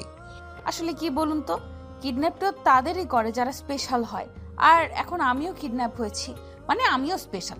নিজেকে স্পেশাল মনে করার ফিলিংস কি স্ট্রং, তাই না? তুমি কি কোনো কথাই সিরিয়াসলি নিতে পারো না? নেই তো, আমার স্বপ্নটাকে আমি অনেক সিরিয়াস ভাবে নেই। তোমার স্বপ্ন? তা কি স্বপ্ন তোমার? আমার স্বপ্ন কোনো একদিন এক রাজকুমার বাইকে চেপে এসে আমাকে নিয়ে যাবে। বাইকে চেপে? কিন্তু আমি যতদূর জানি রাজকুমার সবসময় ঘোড়ায় চেপে আসে। ওহো, ওটা সবার স্বপ্ন হয়। আমার স্বপ্ন আমার রাজকুমার বাইকে চেপে আসবে। এসব বড় বড় গাড়ি, গার্ড, রেপুটেশন এসবের মধ্যে না। আমি দেবে গেছি, আমি চাই খোলা আকাশে উঠতে, বাইকে বসে পুরো দুনিয়া উপভোগ করতে। নেশার কথা শুনে সাফার এক দৃষ্টি তার দিকে তাকিয়ে রইল। কতটা ইনোসেন্ট একটা, কিরকম একটা মোহ ফেলে দিচ্ছে তাকে। নেশা নামক মোহটা এখন সব সময় সাফারের চারদিকে জড়িয়ে রয়েছে। মেয়ের নেশা গেছে সাফারের, সত্যি খুব কঠিন জিনিস। না চেয়েও নেশার মাতাল হতে ইচ্ছে করে। নেশা সাফারকে এভাবে তাকিয়ে দেখে ভ্রু নাচিয়ে বলল, কি হলো? কি দেখছেন এইভাবে? সাফার কিছু না বলে এক হাত নেশার গালে রেখে বুড়ো আঙুল দিয়ে ঠোঁটের কোণে লেগে থাকে চকলেট মুছে দিল। নেশা সাফারে এমন স্পর্শে কেঁপে উঠল। সাফারের চোখের নেশা তাকে ঘায়েল করছে, সে নেশায় ডুবে যেতে চাইছে। হঠাৎ করে সাফার নেশাকে কোলে তুলে নিল। নেশা অবাক হয়ে সাফার গলা জড়িয়ে ধরল। সাফার নেশাকে বেডে ভালো করে শুইয়ে দিয়ে গায়ে কম্বল জড়িয়ে দিয়ে মাথার হাত বুলাতে বুলাতে বলল, ঘুমিয়ে পড়ো। কিন্তু নেশা এইভাবে সাফারের দিকে তাকিয়ে রইল। তা দেখে সাফার নেশার কপালে এক চুমু এঁকে দিল। এতে লজ্জায় নেশা চোখ বুজে ফেলল। সাফার বাঁকা হেসে সেখান থেকে চলে গেল। নেশা সে সকাল থেকে চেঁচাচ্ছে তার ওয়াশরুমে পানি নেই বলে, কিন্তু কেউ তার কথা কানে নিচ্ছে না। সাফারও না জানে কি করছে, যে সকাল থেকে এখনো নেশা রুমেই আসেনি। নেশা এবার একটু রাগ করে রুমের বাইরে গেল। দরজার দুদিকে দুটো গার্ড দণ্ডায়মান। তাদের দেখে নেশা চেঁচিয়ে বলতে লাগলো, আপনার মালিকের কি কালো টাকার অভাব পড়েছে যে এখন কলের মধ্যে ঘরা দেখা দিয়েছে? কেন ম্যাডাম, কি হয়েছে? কি হয়েছে মানে? এতক্ষণ ধরে চেঁচাচ্ছি শুনতে পাচ্ছেন না? Sorry madam, room sound proof. What? তাহলে এতক্ষণ ধরে যে আমি চেঁচালাম তা শুধু শুধুই ছিল?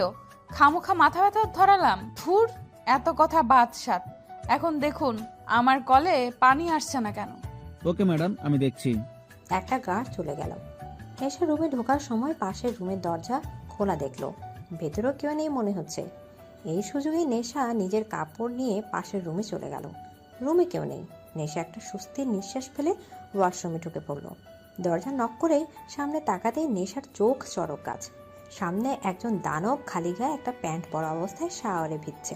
সাফারে ভেজা খালি বুক দেখে নেশা স্তব্ধ। সাফারও কিছু অবাক হলো নেশাকে তার ওয়াশরুমে দেখে। ওয়াশরুমে ঢুকলে যে দরজায় লক করতে হয়, দরজা লক্ষ্য করে দিতে হয়, সেই ম্যানারও কি আপনার জানা নেই? জানি, কিন্তু ম্যানার ভুলে যাওয়ার ফল যে এতটা মধুর সেটা জানা ছিল না। মানে? এদিকে নেশা তাড়াতাড়ি বাইরে যাওয়ার জন্য দরজার লক খুলতে যাবে, তার আগে সাফার নেশার হাতে হ্যাঁচকা টান মেরে কোলে তুলে নিল। নেশা অবাক চোখে সাফারের দিকে তাকিয়ে রইল। সাফার নেশাকে শাওয়ারে নিচে এনে নামিয়ে দিল। নেশা মৃদু কণ্ঠে বলল, কি করছেন? ইস! নেশা ঠোঁটে আঙুল দিয়ে তাকে চুপ করিয়ে দিল। নেশার কোমর জড়িয়ে ধরে তাকে টেনে নিজের শরীরের সাথে মিশিয়ে নিল সাফার। নেশার গালে ল্যাপটা থাকা ভেজা চুল গাল বেয়ে ছুঁয়ে পড়া মুষলধারার পানিগুলোর মাঝে সাফার ধীরে ধীরে ডুবছে। নেশার স্নিগ্ধ ঠোঁট বেয়ে যাওয়া পানিগুলো যেন সাফার খুব বেশি টানছে। কি আছে এই মেয়ের মধ্যে? কত মেয়ে তো তার আগে পিছে ঘুরলো, কত মেয়ে ওয়েস্টার্ন ড্রেস পরে তার আকর্ষণ পাওয়ার জন্য নুয়ে পড়েছিল, কিন্তু সাফার একবারের জন্য তাদের দিকে ফিরেও তাকায়নি। তারা কোনোভাবে সাফারকে তাদের মোহ ফেলতে পারেনি। কিন্তু এই মেয়ে, এই সাধারণ মেয়েটার মাঝে কি এমন আছে যাতে সাফার বারবার নেশাগ্রস্ত হচ্ছে, মাতাল হয়ে যাচ্ছে? মারাত্মকই নেশা। সাফার খুঁজে পাচ্ছে এই মাতাল করা নেশাটা আসলে কি। সাফার নেশার গালে হাত রাখলো। নেশা কেঁপে উঠল। সাফারের এই মাতাল করা দৃষ্টি সে নিজেই মাতাল হয়ে যাচ্ছে। বুকে টিপ টিপ শব্দটা যেন গর্জন করছে। ডুবে যাচ্ছে সে সাফারের মাঝে। সাফার তার হাত ধীরে ধীরে নেশার কানের পেছনে এনে তার চুলের মাঝে ডুবিয়ে দিয়ে ধীরে ধীরে নেশার স্নিগ্ধ ঠোঁটের দিকে এগোতে লাগলো। নেশার শ্বাস ঘন এলো। কি হচ্ছে তার সাথে? সাফার তার ঠোঁটের কাছাকাছি আসতে সে মুখ ঘুরিয়ে নিল। সাফার থমকে গেল। আমার ঠান্ডা লাগছে। নেশার কথা শুনে সাফার নেশার থেকে দূরে গিয়ে অন্যদিকে ঘুরে দাঁড়ালো। নেশা সেখান থেকে চলে আসতে যাবে, তার আগে সাফার নেশার হাত ধরে ফেলে। কোথায় যাচ্ছ? চোখ মুখ লাল করে বলল সাফার। আমার রুমে। সাফার নেশার হাতে হ্যাচকা টান মেরে নিজের কাছে এনে দাঁতে দাঁত চেপে বলল, ইডিয়েট! এই অবস্থায় বাইরে মেরে ফেলবো। এখানে চেঞ্জ করে নাও, আমি বাইরে ওয়েট করছি। বলেই সাফার বাইরে বেরিয়ে গেল। নেশা তার যাওয়ার দিকে তাকিয়ে রইল। নেশা পুরো রুম পায়চারি করছে। আজ সারাদিন সাফার তার সাথে দেখা করতে আসেনি। গার্ড এসে খাবার দিয়ে গেছে। এত রাত হলো তবু একবারের জন্য এলো না। নেশা যেন সাফারকে দেখার জন্য পাগল হয়ে গেছে। আচ্ছা, সাফারে কি একবারের জন্য নেশাকে দেখার ইচ্ছে হচ্ছে না? কেন একবারও তাকে দেখতে এলো না? নেশা আর থাকতে না পেরে রুম থেকে বেরিয়ে গেল। গার্ডদের সাফারের কথা জিজ্ঞাসা করলে তারা নিচে যেতে বলে। নেশা ধীরে ধীরে ডাইনিং রুমের দিকে গেল। সেখানে গিয়ে যা দেখলো তাতে নেশা স্তব্ধ হয়ে গেল। সাফারের সামনে একজন ক্ষত বিক্ষত হয়ে পড়ে আছে, আর সাফারের হাতে থাকা গান দিয়ে এখনো ধোঁয়া বেরোচ্ছে। গার্ডরা এসে লাশটাকে নিয়ে চলে গেল। নেশা সেখানে দাঁড়িয়ে রইল। কিছুক্ষণ পর সাফার নিজের রুমে যাওয়ার জন্য উপরে আসতেই নেশাকে দেখে থমকে গেল, কিন্তু কিছু না বলে আবার হেঁটে নিজের রুমে চলে গেল। নেশা সাফারের পিছু পিছু যেতে লাগলো। কেন এইভাবে মানুষ মারেন আপনি? কি শান্তি পান এতে? প্লিজ এইসব খুন খারাপই বন্ধ করে দিন। এসব যে ঠিক নয়, এতে জীবনের ঝুঁকি থাকে। কেন এত রিস্ক নিয়ে এইসব কাজ করেন? প্লিজ এইসব কাজ ছেড়ে দিন। আর কিছু বলার আগে সাফার রেগে নেশাকে দেয়ালের সাথে শক্ত করে চেপে ধরল। দাঁতে দাঁত পিষে বলতে লাগলো, কোন অধিকারে আমাকে এসব বলছো তুমি? সেমি, কোন অধিকারে? সাফারের কথা শুনে নেশার চোখ ছলছল করে উঠল। বারবার ব্যথায় কুকুরে উঠছে সে। সত্যি তো, কোনো অধিকারে সে সাফারকে এসব কথা বলছে? সে না হয় সাফারকে ভালোবাসে, কিন্তু সাফার সে তো আর তাকে ভালোবাসে না। বাসলে হয়তো এইভাবে অধিকারের কথা বলতো না। নেশা ঠোঁট কাঁপিয়ে কাঁদতে কাঁদতে বলতে লাগলো, আসলে আম সরি। সত্যি তো আপনার উপর তো আমার কোনো অধিকার নেই। আমি কে আপনাকে এইসব কথা বলার? আর কখনো এমন হবে না। সরি। কথাটা শেষ হওয়ার আগে সাফার নেশার ঠোঁট দখল করে নিল। নেশার ঠোঁটের উপর যেন সব রাগ ছাড়তে লাগলো। নেশা ব্যথায় কুকড়ে গেল। সাফারকে নিজের থেকে সরানোর চেষ্টায় বারবার বিফল হচ্ছে।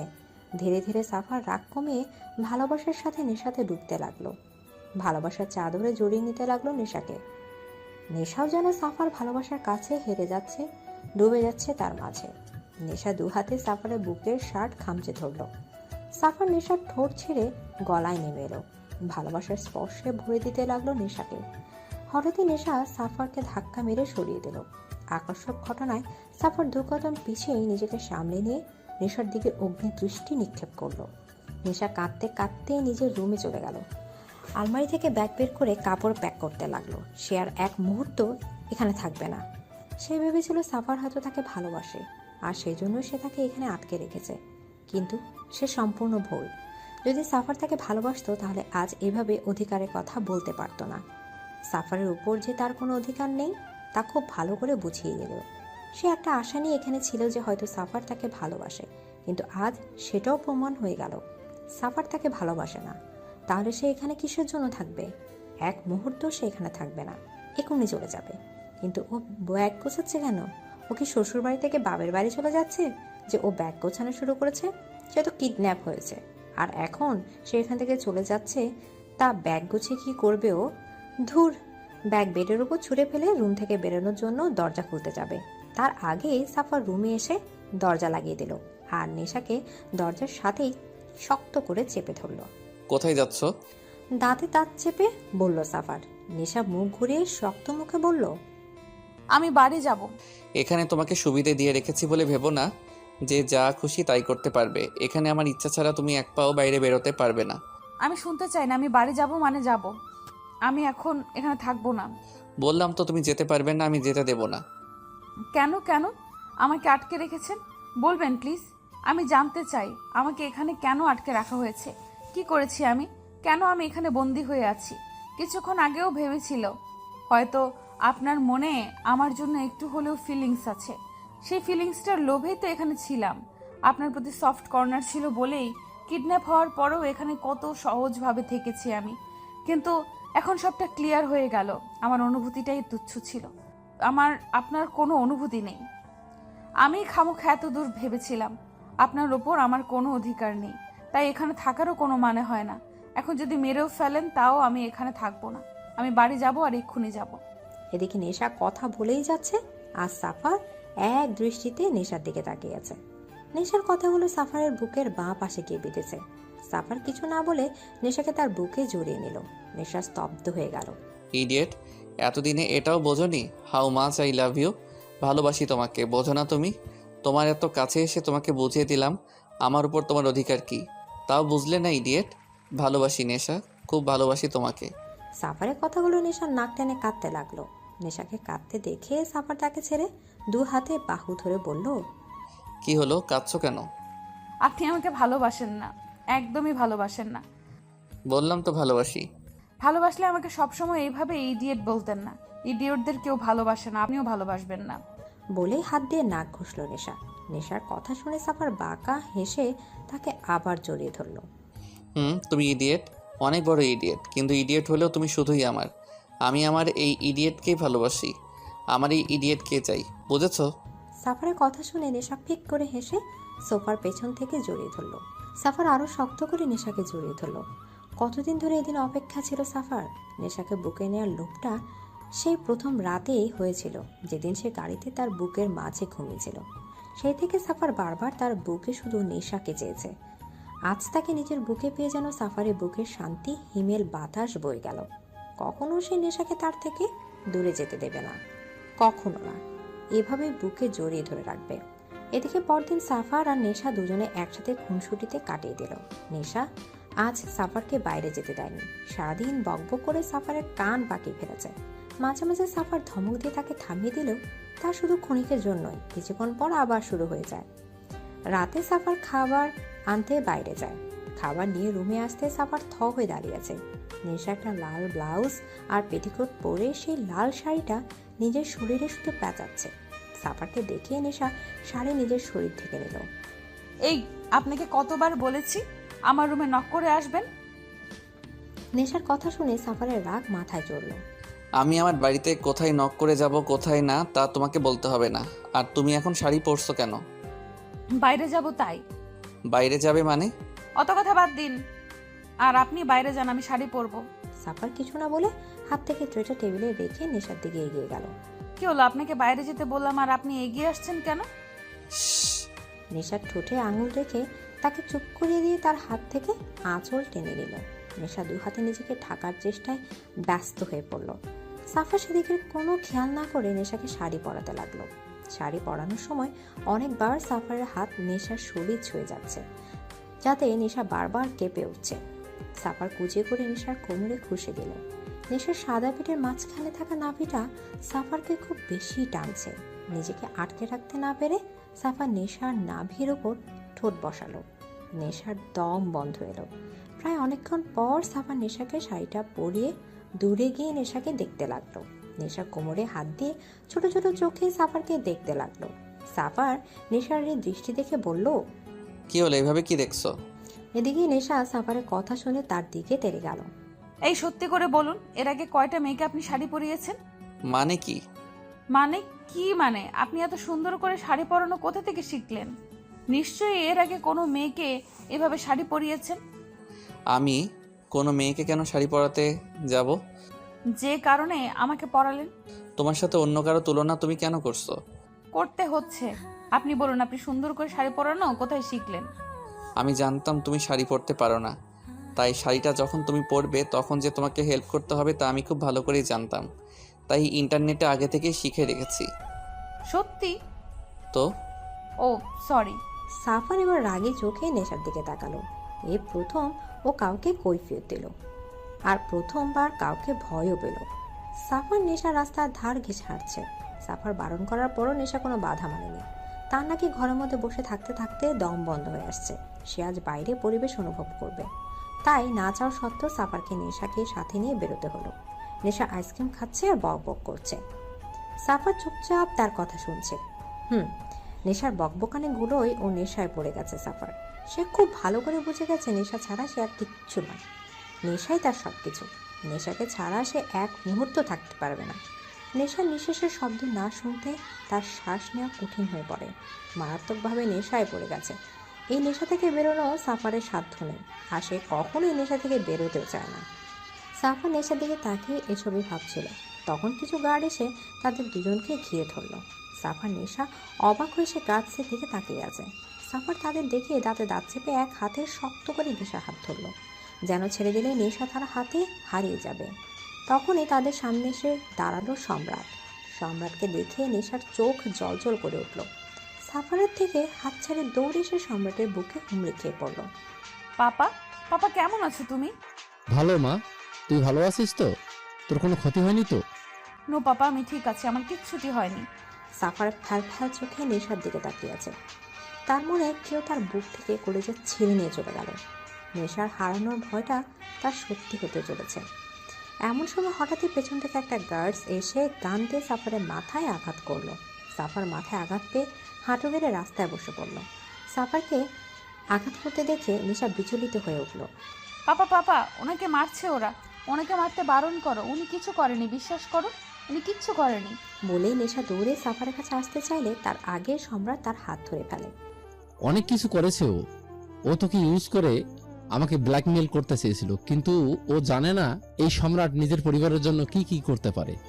সম্রাটের কথা শুনে নেশা স্তব্ধ হয়ে গেল। কি বলছে সম্রাট? সাফার তাকে ইউজ করেছে? নো পাপা, তোমার কোথাও ভুল হচ্ছে। তুই ওকে চিনিস না, ও পারে না এমন কোনো কাজ নেই। তুই চল আমার সাথে। নেশা টানতে টানতে নিয়ে গেল সম্রাট। নেশা প্রাণহীন দৃষ্টিতে সাফারের দিকে তাকিয়ে আছে।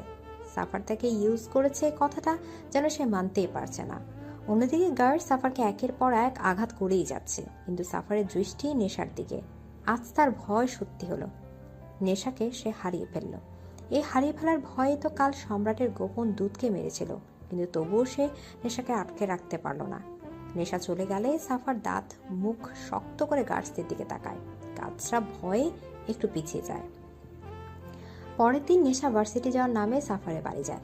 নেশা রুমে ঢুকে দেখে সাফার অন্য পাশে ঘুরে দাঁড়িয়ে আছে। সাফার পকেটে 2 হাত রেখে থাই গ্লাস ভেদ করে বাইরের শহর দেখতে ব্যস্ত। এমন সময় কাঁধে কারো স্পর্শ পেয়ে পেছনে ঘুরে যাকে দেখলো তাতে সাফার শকড। নেশা তার সামনে দাঁড়িয়ে আছে, সেজন্য বিশ্বাসই করতে পারছে না।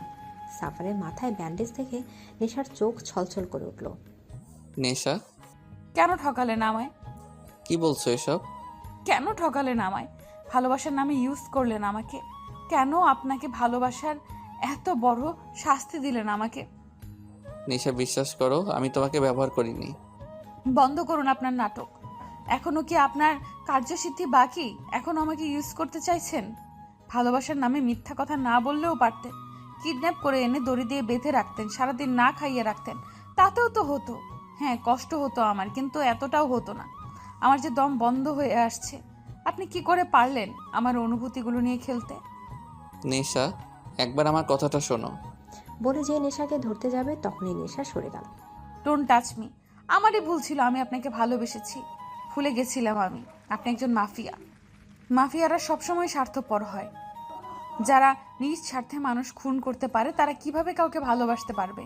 নেশা, আমি শুধু আপনাকে এক ঝলক দেখার জন্য এসেছিলাম। দেখা হয়ে গেছে, আমি চলে যাচ্ছি। আর কখনো আমার দেখা হবে না। আমি আপনার মুখও দেখতে চাই না। বলেই নেশা রুম থেকে বেরিয়ে গেল। নেশা, নেশা, লিসেন টু মি। সাফার পেছন থেকে ডাকার পরও নেশা তার কোনো কথা না শুনে বাড়ি থেকে বেরিয়ে গেল। সাফারের এখন নিজেকে অসহায় মনে হচ্ছে। যেভাবে হোক নেশার রাগ ভাঙাতেই হবে। নেশা তাকে ভুল বুঝেছে, এটা সে কিছুতেই মানতে পারছে না। যে করে হোক নেশাকে বোঝাতে হবে সাফা সত্যি তাকে কতটা ভালোবাসে। নেশা দোটানায় পড়েছে। কি করবে ও? কাকে বিশ্বাস করবে? তার বাবা তাকে কখনোই মিথ্যে বলবে না, সেটা সে খুব ভালো করেই জানে। অন্যদিকে সাফারকেও অবিশ্বাস করতে পারছে না। কোন দিকে যাবে? নেশা সাফারকে ছাড়া থাকতে পারবে না। যতই হোক ভালো তো তাকেই বাসে। নেশা ভার্সিটি থেকে বেরোনোর সময় ভার্সিটির দরজা চোখ পড়তেই অবাকের সপ্তম আকাশে পৌঁছালো সে। এসে কাকে দেখছে? এ কি সাফার? সত্যি কি তার সামনে সাফার দাঁড়িয়ে আছে?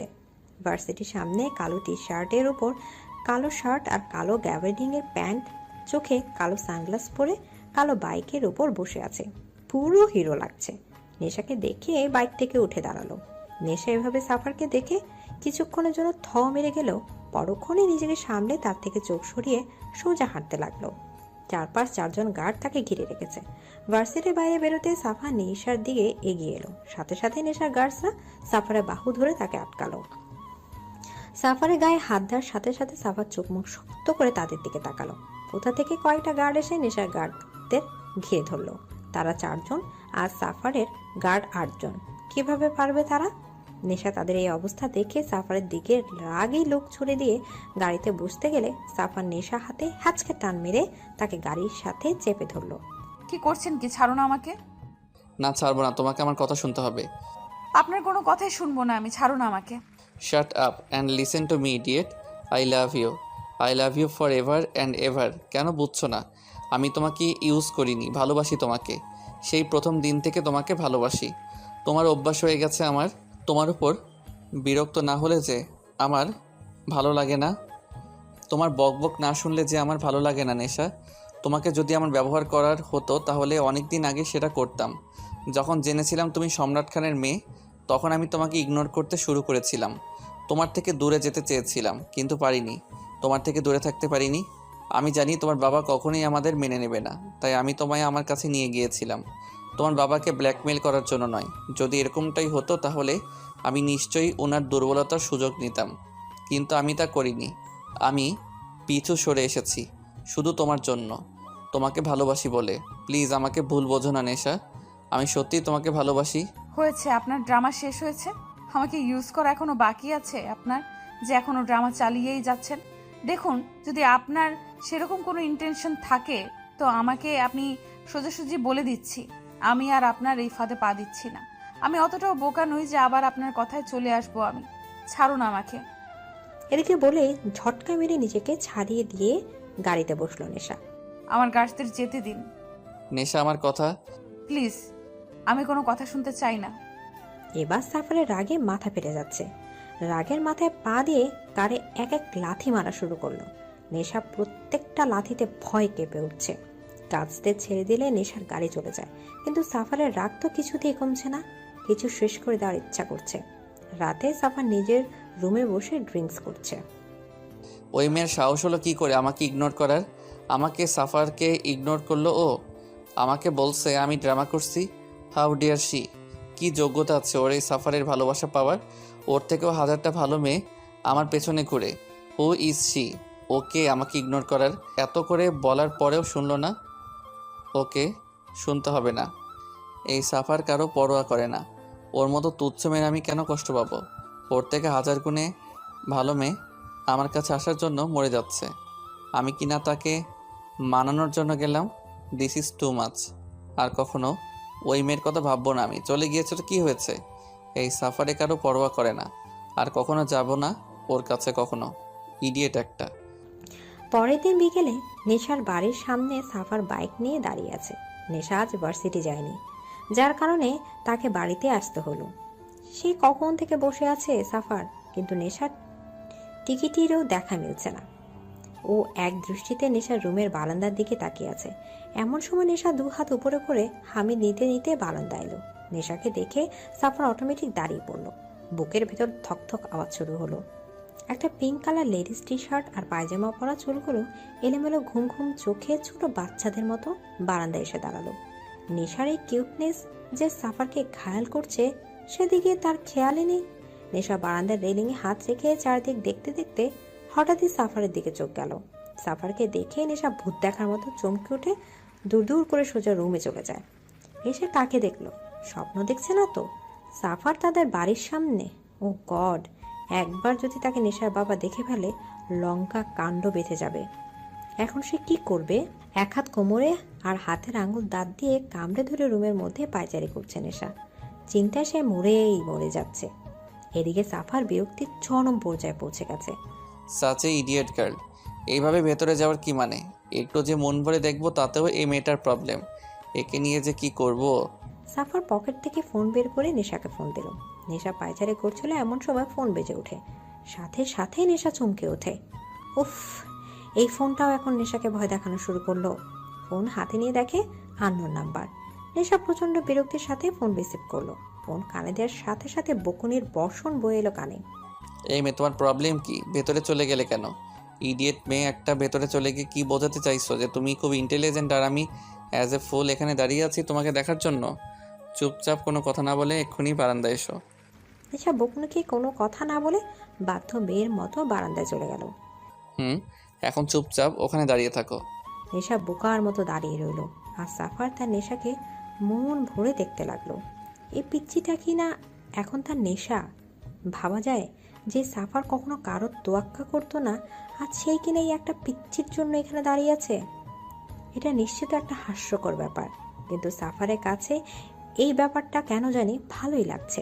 ভালোবাসার একটা নতুন এক্সপেরিয়েন্স। এতদিন তো চিনিয়ে নিতে জানতো, কিন্তু এখন ভালোবাসতে জানে। আর নেশাই তাকে সেটা শিখিয়েছে। নেশা উপর থেকে সাফারকে দেখছে। কতটা ভালোবাসলে একটা মানুষ নিজের পার্সোনালিটি পাল্টে ফেলতে পারে। ফর্মাল থেকে একেবারে নর্মাল হয়ে গেছে। নেশা জানে সাফার তাকে কতটা ভালোবাসে। সাফারের কালকের বলা কথাগুলো যে পুরোটা সত্যি সেটা নেশা খুব ভালো করেই জানে। তবুও একটু ভাব নিতেই হয়। ভাবা সাফারের মতো একজন যখন তার মতো একটা সাধারণ মেয়েকে ভালোবাসতে, তখন একটু তো ভাব নিতেই হয়, না হলে নিজের স্পেশালিটিটা বোঝা যায় না। নেশা এসব ভাবতে ভাবতে পাশে তাকাতেই দেখে সম্রাটের গাড়ি আসছে। নেশা চোখ বড় বড় করে সাফারের দিকে তাকায়। বারবার ইশারা তাকে চলে যেতে বলছে, কিন্তু সাফারের জন্য সে দেখে কোনো খেয়ালই নেই। সে নেশাকে দেখতেই ব্যস্ত। আর থাকতে পেরে নেশা সুযোগ বুঝে রুমে ঢুকে পড়ল। এবার সাফারের ধ্যান ভাঙল, আবার চলে গেল। সাফার সোজা হয়ে দাঁড়াতেই দেখে তার সম্রাট দুহাত পকেটের দিকে দাঁড়ানো। তাকে দেখে সাফার তার সামনে মুখোমুখি দাঁড়ায়। সম্রাট দাঁতের দাঁত চেপে বলল, এখানে কি করছো? আপনার মেয়েকে দেখতে এসেছি। ভুলে যাও তার কথা। ও আমার মেয়ে, আর আমি বেঁচে থাকতে আমার এত বড় সর্বনাশ আমি কখনোই হতে দেব না। ভালোবাসাটাকে সর্বনাশের পদবি কেন দিচ্ছেন? আমি নেশাকে ভালোবাসি। আপনি একদিন আমার থেকে আমার বাবাকে কেড়ে নিয়েছিলেন। সেদিন কিছু করতে পারিনি, কারণ আমি ছোট ছিলাম। এখন আর ছোট নই। এখন আর আপনি নেশাকে আমার থেকে কেড়ে নিতে পারবেন না। সেটা তো সময়ই বলে দেবে। নেশাকে আমি ভালোবাসি, তার জন্য আমি আপনার সাথে আমার লড়াইয়ে আমি পিছু সরে এসেছি। কিন্তু এইবার আর নয়। নেশাকে ভাবার লড়াইয়ে আমি পিছনে আসছি না। নেশা শুধু আমার। I love her and she also love me. নিজের মেয়েকে কি করে দমিয়ে রাখবেন? সম্রাট কিছু না বলে সাফারের দিকে এক দৃষ্টিতে তাকিয়ে রইল।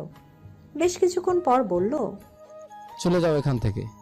নেশাকে না নিয়ে ফিরছি না। ওকে, অল দ্য বেস্ট। এদিকে বলেই সম্রাট সাফারের পাশ কাটিয়ে বাড়ির ভেতর ঢুকে পড়ল। সবাই ডাইনিং টেবিলে বসে আছে। কুয়াশা নেশাকে খাইয়ে দিচ্ছে, আর নেশা চুপচাপ খাচ্ছে। তার গলা দিয়ে খাবার নামছে না। বাইরে সাফার না খেয়ে দাঁড়িয়ে আছে এক পলক তাকে দেখার জন্য, আর সে এখানে বসে বসে গিলছে। কিছু বলতেও পারছে না তার বাবার জন্য। সে জানে এখন যদি সে না খায় তো তার বাবাও খাবে না, আর তার বাবা না খেলে তার মাও খাবে না। তাই চুপচাপ গিলতে হচ্ছে তাকে। কোনো রকম একটুখানি খেয়ে নেশা বলল, হয়েছে, আর খাবো না। হয়েছে মানে? কিছুই তো খেলি না। আমার পেট ভরে গেছে মা, আর খেতে পারবো না। বলেই আর কাউকে কিছু বলার সুযোগ না দিয়ে সেখান থেকে চলে গেল। সম্রাট কুয়াশা তার যাওয়ার দিকে তাকিয়ে রইল। মেয়েটা দুদিনে কেমন চুপসে গেছে। অন্য দিনে হলে এতক্ষণে কথা বলে তাদের কান পাকিয়ে দিত, একাই পুরো বাড়ি মাতিয়ে রাখত। কিন্তু আজ একটা কথাও মুখ ফুটে বলল না। আজ মেয়েটা বাড়িতে থেকেও কেমন যেন বাড়িটা ফাঁকা ফাঁকা লাগছে। সম্রাট হাত ধুয়ে উঠে গেল। কোথায় যাচ্ছেন? নিজের মেয়ের ভবিষ্যৎ ঠিক করতে। বলে বাড়ির বাইরে চলে গেল। কুয়াশা একটা দীর্ঘশ্বাস পেল। সম্রাট এসে সাফারের সামনে দাঁড়ালো। সম্রাটকে দেখেও না দেখার ভান করে বসে রইল সাফার। কেন চলে যাচ্ছ না এখান থেকে? বলেছি তো, নেশাকে ছাড়া আমি কোথাও যাব না। কেন এমন করছো? ভালোবাসি তাই। তুমি যে নেশাকে ভালোবাসো তা আমি কি করে বিশ্বাস করব? তুমি তো সবসময় আমার উপর প্রতিশোধ নিতেই মেতে আছো। কি বলতে পারি, এটাও তোমার একটা চাল নয়? আপনার বিশ্বাস করা আর না করাতে আমার কোনো যায় আসে না। প্রমাণ করতে পারবে তুমি আমার মেয়েকে সত্যিই ভালোবাসো? প্রয়োজন বোধ করি না। তাহলে নেশাকে ভুলে যাও। ইম্পসিবল। চেষ্টা করলে সবই পসিবল। আমি সেই চেষ্টাটা করতে চাই না। আমার মেয়ের জন্য তুমি তোমার কালো দুনিয়ার ক্ষমতা ছাড়তে পারবে? সম্রাটের কথা শুনে সাফার একবার তার দিকে তাকিয়ে আবার অন্যদিকে তাকালো। সম্রাট নিজের পকেট থেকে একটা কার্ড বের করে সাফারের দিকে এগিয়ে দিয়ে বলল, সময় হলে আমার অফিসে চলে এসো। তার প্রয়োজন হবে না। তাহলে নেশাকে ভোলার প্রয়োজন পড়তে পারে। বলে বাইকের উপর কার্ডটা রেখে চলে আসার জন্য পেছনে ঘুরতেই সাফার বলে উঠল, বারবার নেশাকে ভোলার ভয় দেখাচ্ছেন আমাকে। প্রয়োজন পড়ে তাই। বলেই হেলতে দুলতে ওখান থেকে চলে গেল। সাফা সেদিক থেকে চোখ সরিয়ে পকেট থেকে ফোন বের করে নেশাকে কল করলো। নেশা পড়ার টেবিলে বসেছিল, তবে পরদিন না সাফারের কথাই ভাবছিল। কিছুক্ষণ আগেই বারান্দায় গিয়েছিল, কিন্তু সম্রাটকে দেখে চলে এসেছে। ফোন বাজতেই নেশা ফোন হাতে দেখে সাফার ফোন দিয়েছে। তুলবে কি তুলবে না করতে করতেই তুলে ফেললো। এই মেয়ে আজ কি বারান্দায় না আসার পণ করে রেখেছো নাকি? যাব না আমি বারান্দায়। কেন? কারণ আপনি বাইরে দাঁড়িয়ে আছেন। আমি আছি তো কি হয়েছে? আমি আর কখনো আপনার সামনে যাব না। কেন? তোমার জন্য আমি এত কষ্ট করে এইসব নর্মাল ড্রেস পরে কার ছেড়ে বাইক নিয়ে এতক্ষণ ধরে রাস্তায় দাঁড়িয়ে আছি, আর তুমি বলছো তুমি আমার সামনে আসবে না? আসল নাই তো। যে কেউ আমার স্বপ্নের রাজকুমার সেজে এলেই আর সে আমার স্বপ্নের রাজকুমার হয়ে যাবে না। তোমার রাজকুমার হওয়ার ইচ্ছেও আমার নেই। আমি সাফারি, ওকে? আর তোমার জন্য বাইক নিয়ে শুধু এই সাফারি আসবে। অন্য কেউ আসার আগেই আমি তাকে শেষ করে ফেলবো। আর তুমিও অন্য কাউকে এক্সপেক্টও করো না। এখন চুপচাপ বারান্দায় এসো। যাব না। তুমি আসবে নাকি আমি যাব? কোথায়? তোমার রুমে। কিভাবে আসিবেন? তুমি খুব ভালো করেই জানো এই সাফার কি করতে পারে। তুমি বাইরে আসবে নাকি আমি ভেতরে যাব? তার কোনো প্রয়োজন হবে না, আমি আসছি। নেশা বাধ্য মেয়ের মতো বারান্দায় এসে দাঁড়ালো। এই লোকের কোনো গ্যারান্টি নেই, বলার সাথে সাথে রুমে চলে আসতে পারে।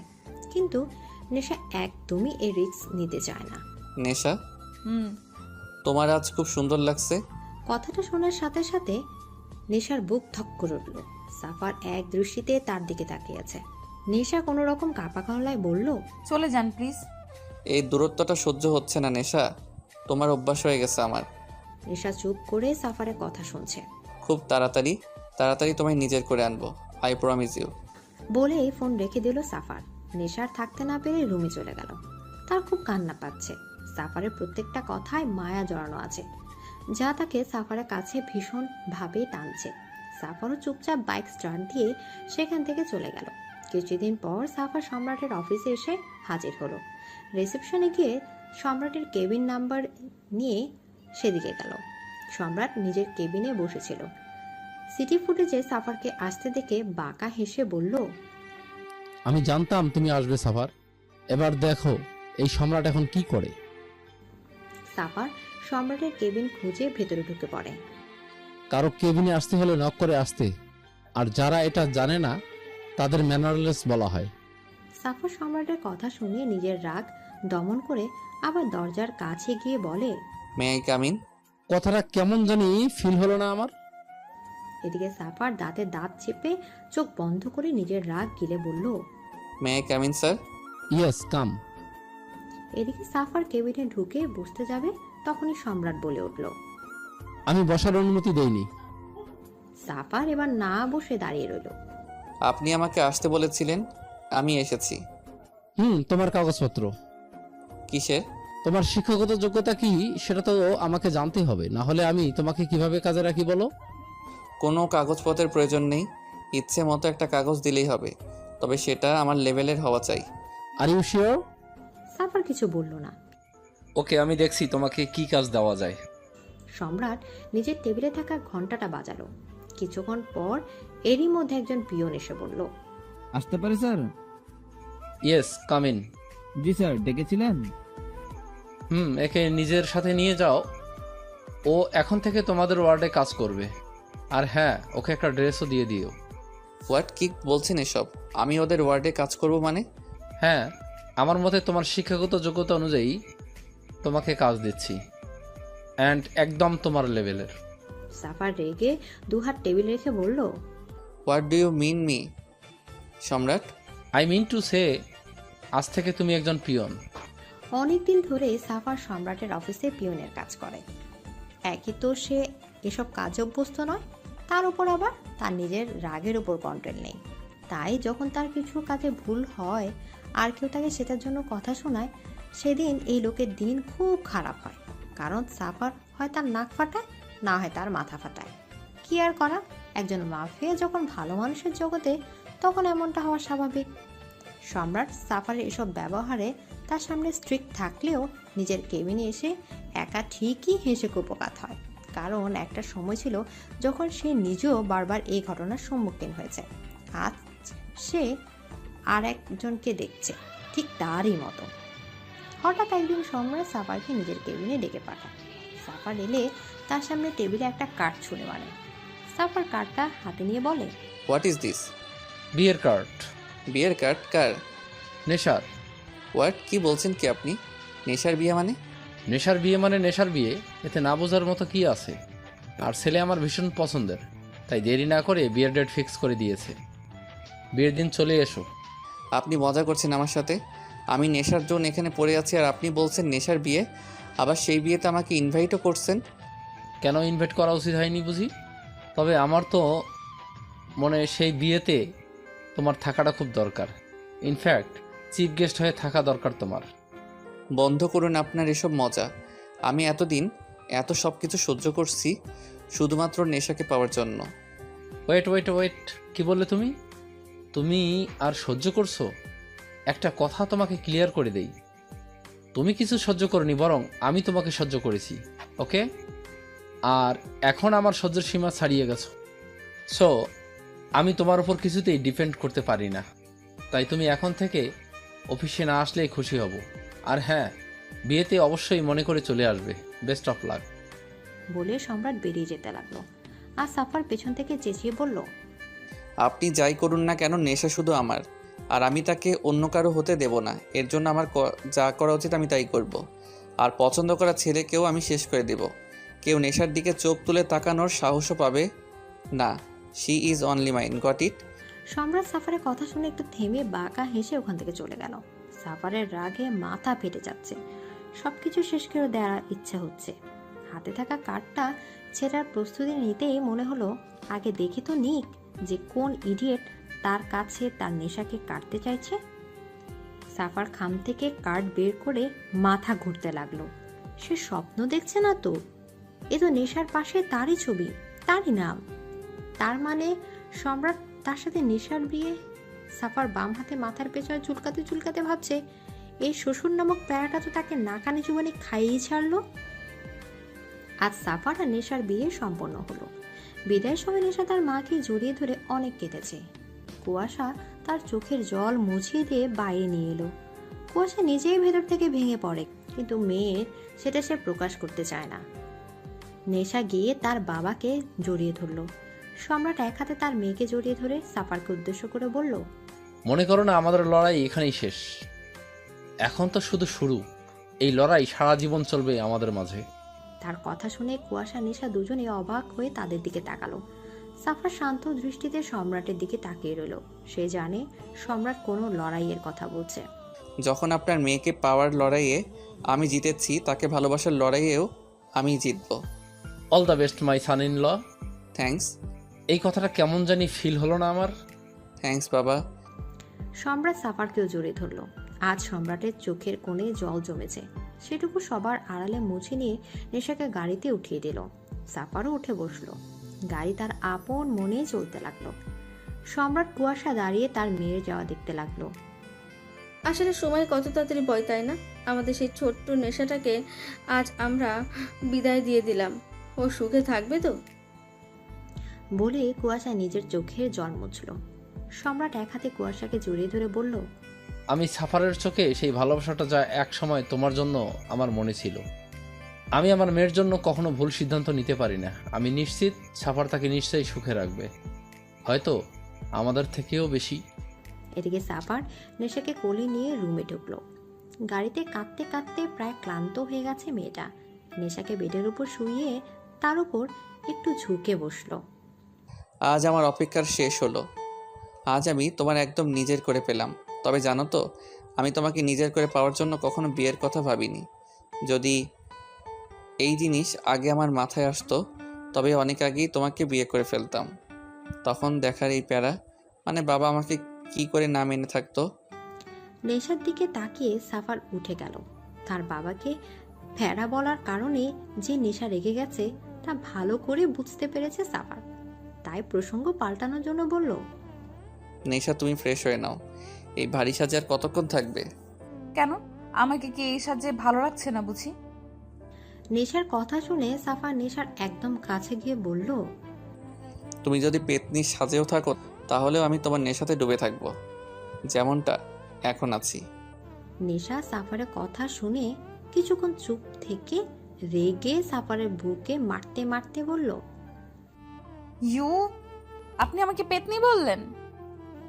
সাফার হাসতে হাসতে নেশার হাত দুটো টেনে বেডে শুয়ে দিয়ে তার উপর আধশোয়া হয়ে বলল, তুমি পেতনি হলেও শুধুই আমার, বুঝেছ? বলে নেশার নাকে নাক ঘষল সাফার। তার কথা শুনে নেশার লজ্জায় যায় যায় অবস্থা। নেশার লজ্জা মাখা মুখ থেকে সাফারের সবকিছু এলোমেলো হয়ে গেল। তার আর কোনো দিকে খেয়াল নেই। সে শুধু এখন নেশাতেই ডুবতে আর নেশায় মেতে আছে। ওরা ভালোবাসার নেশায় মেতে থাকুক।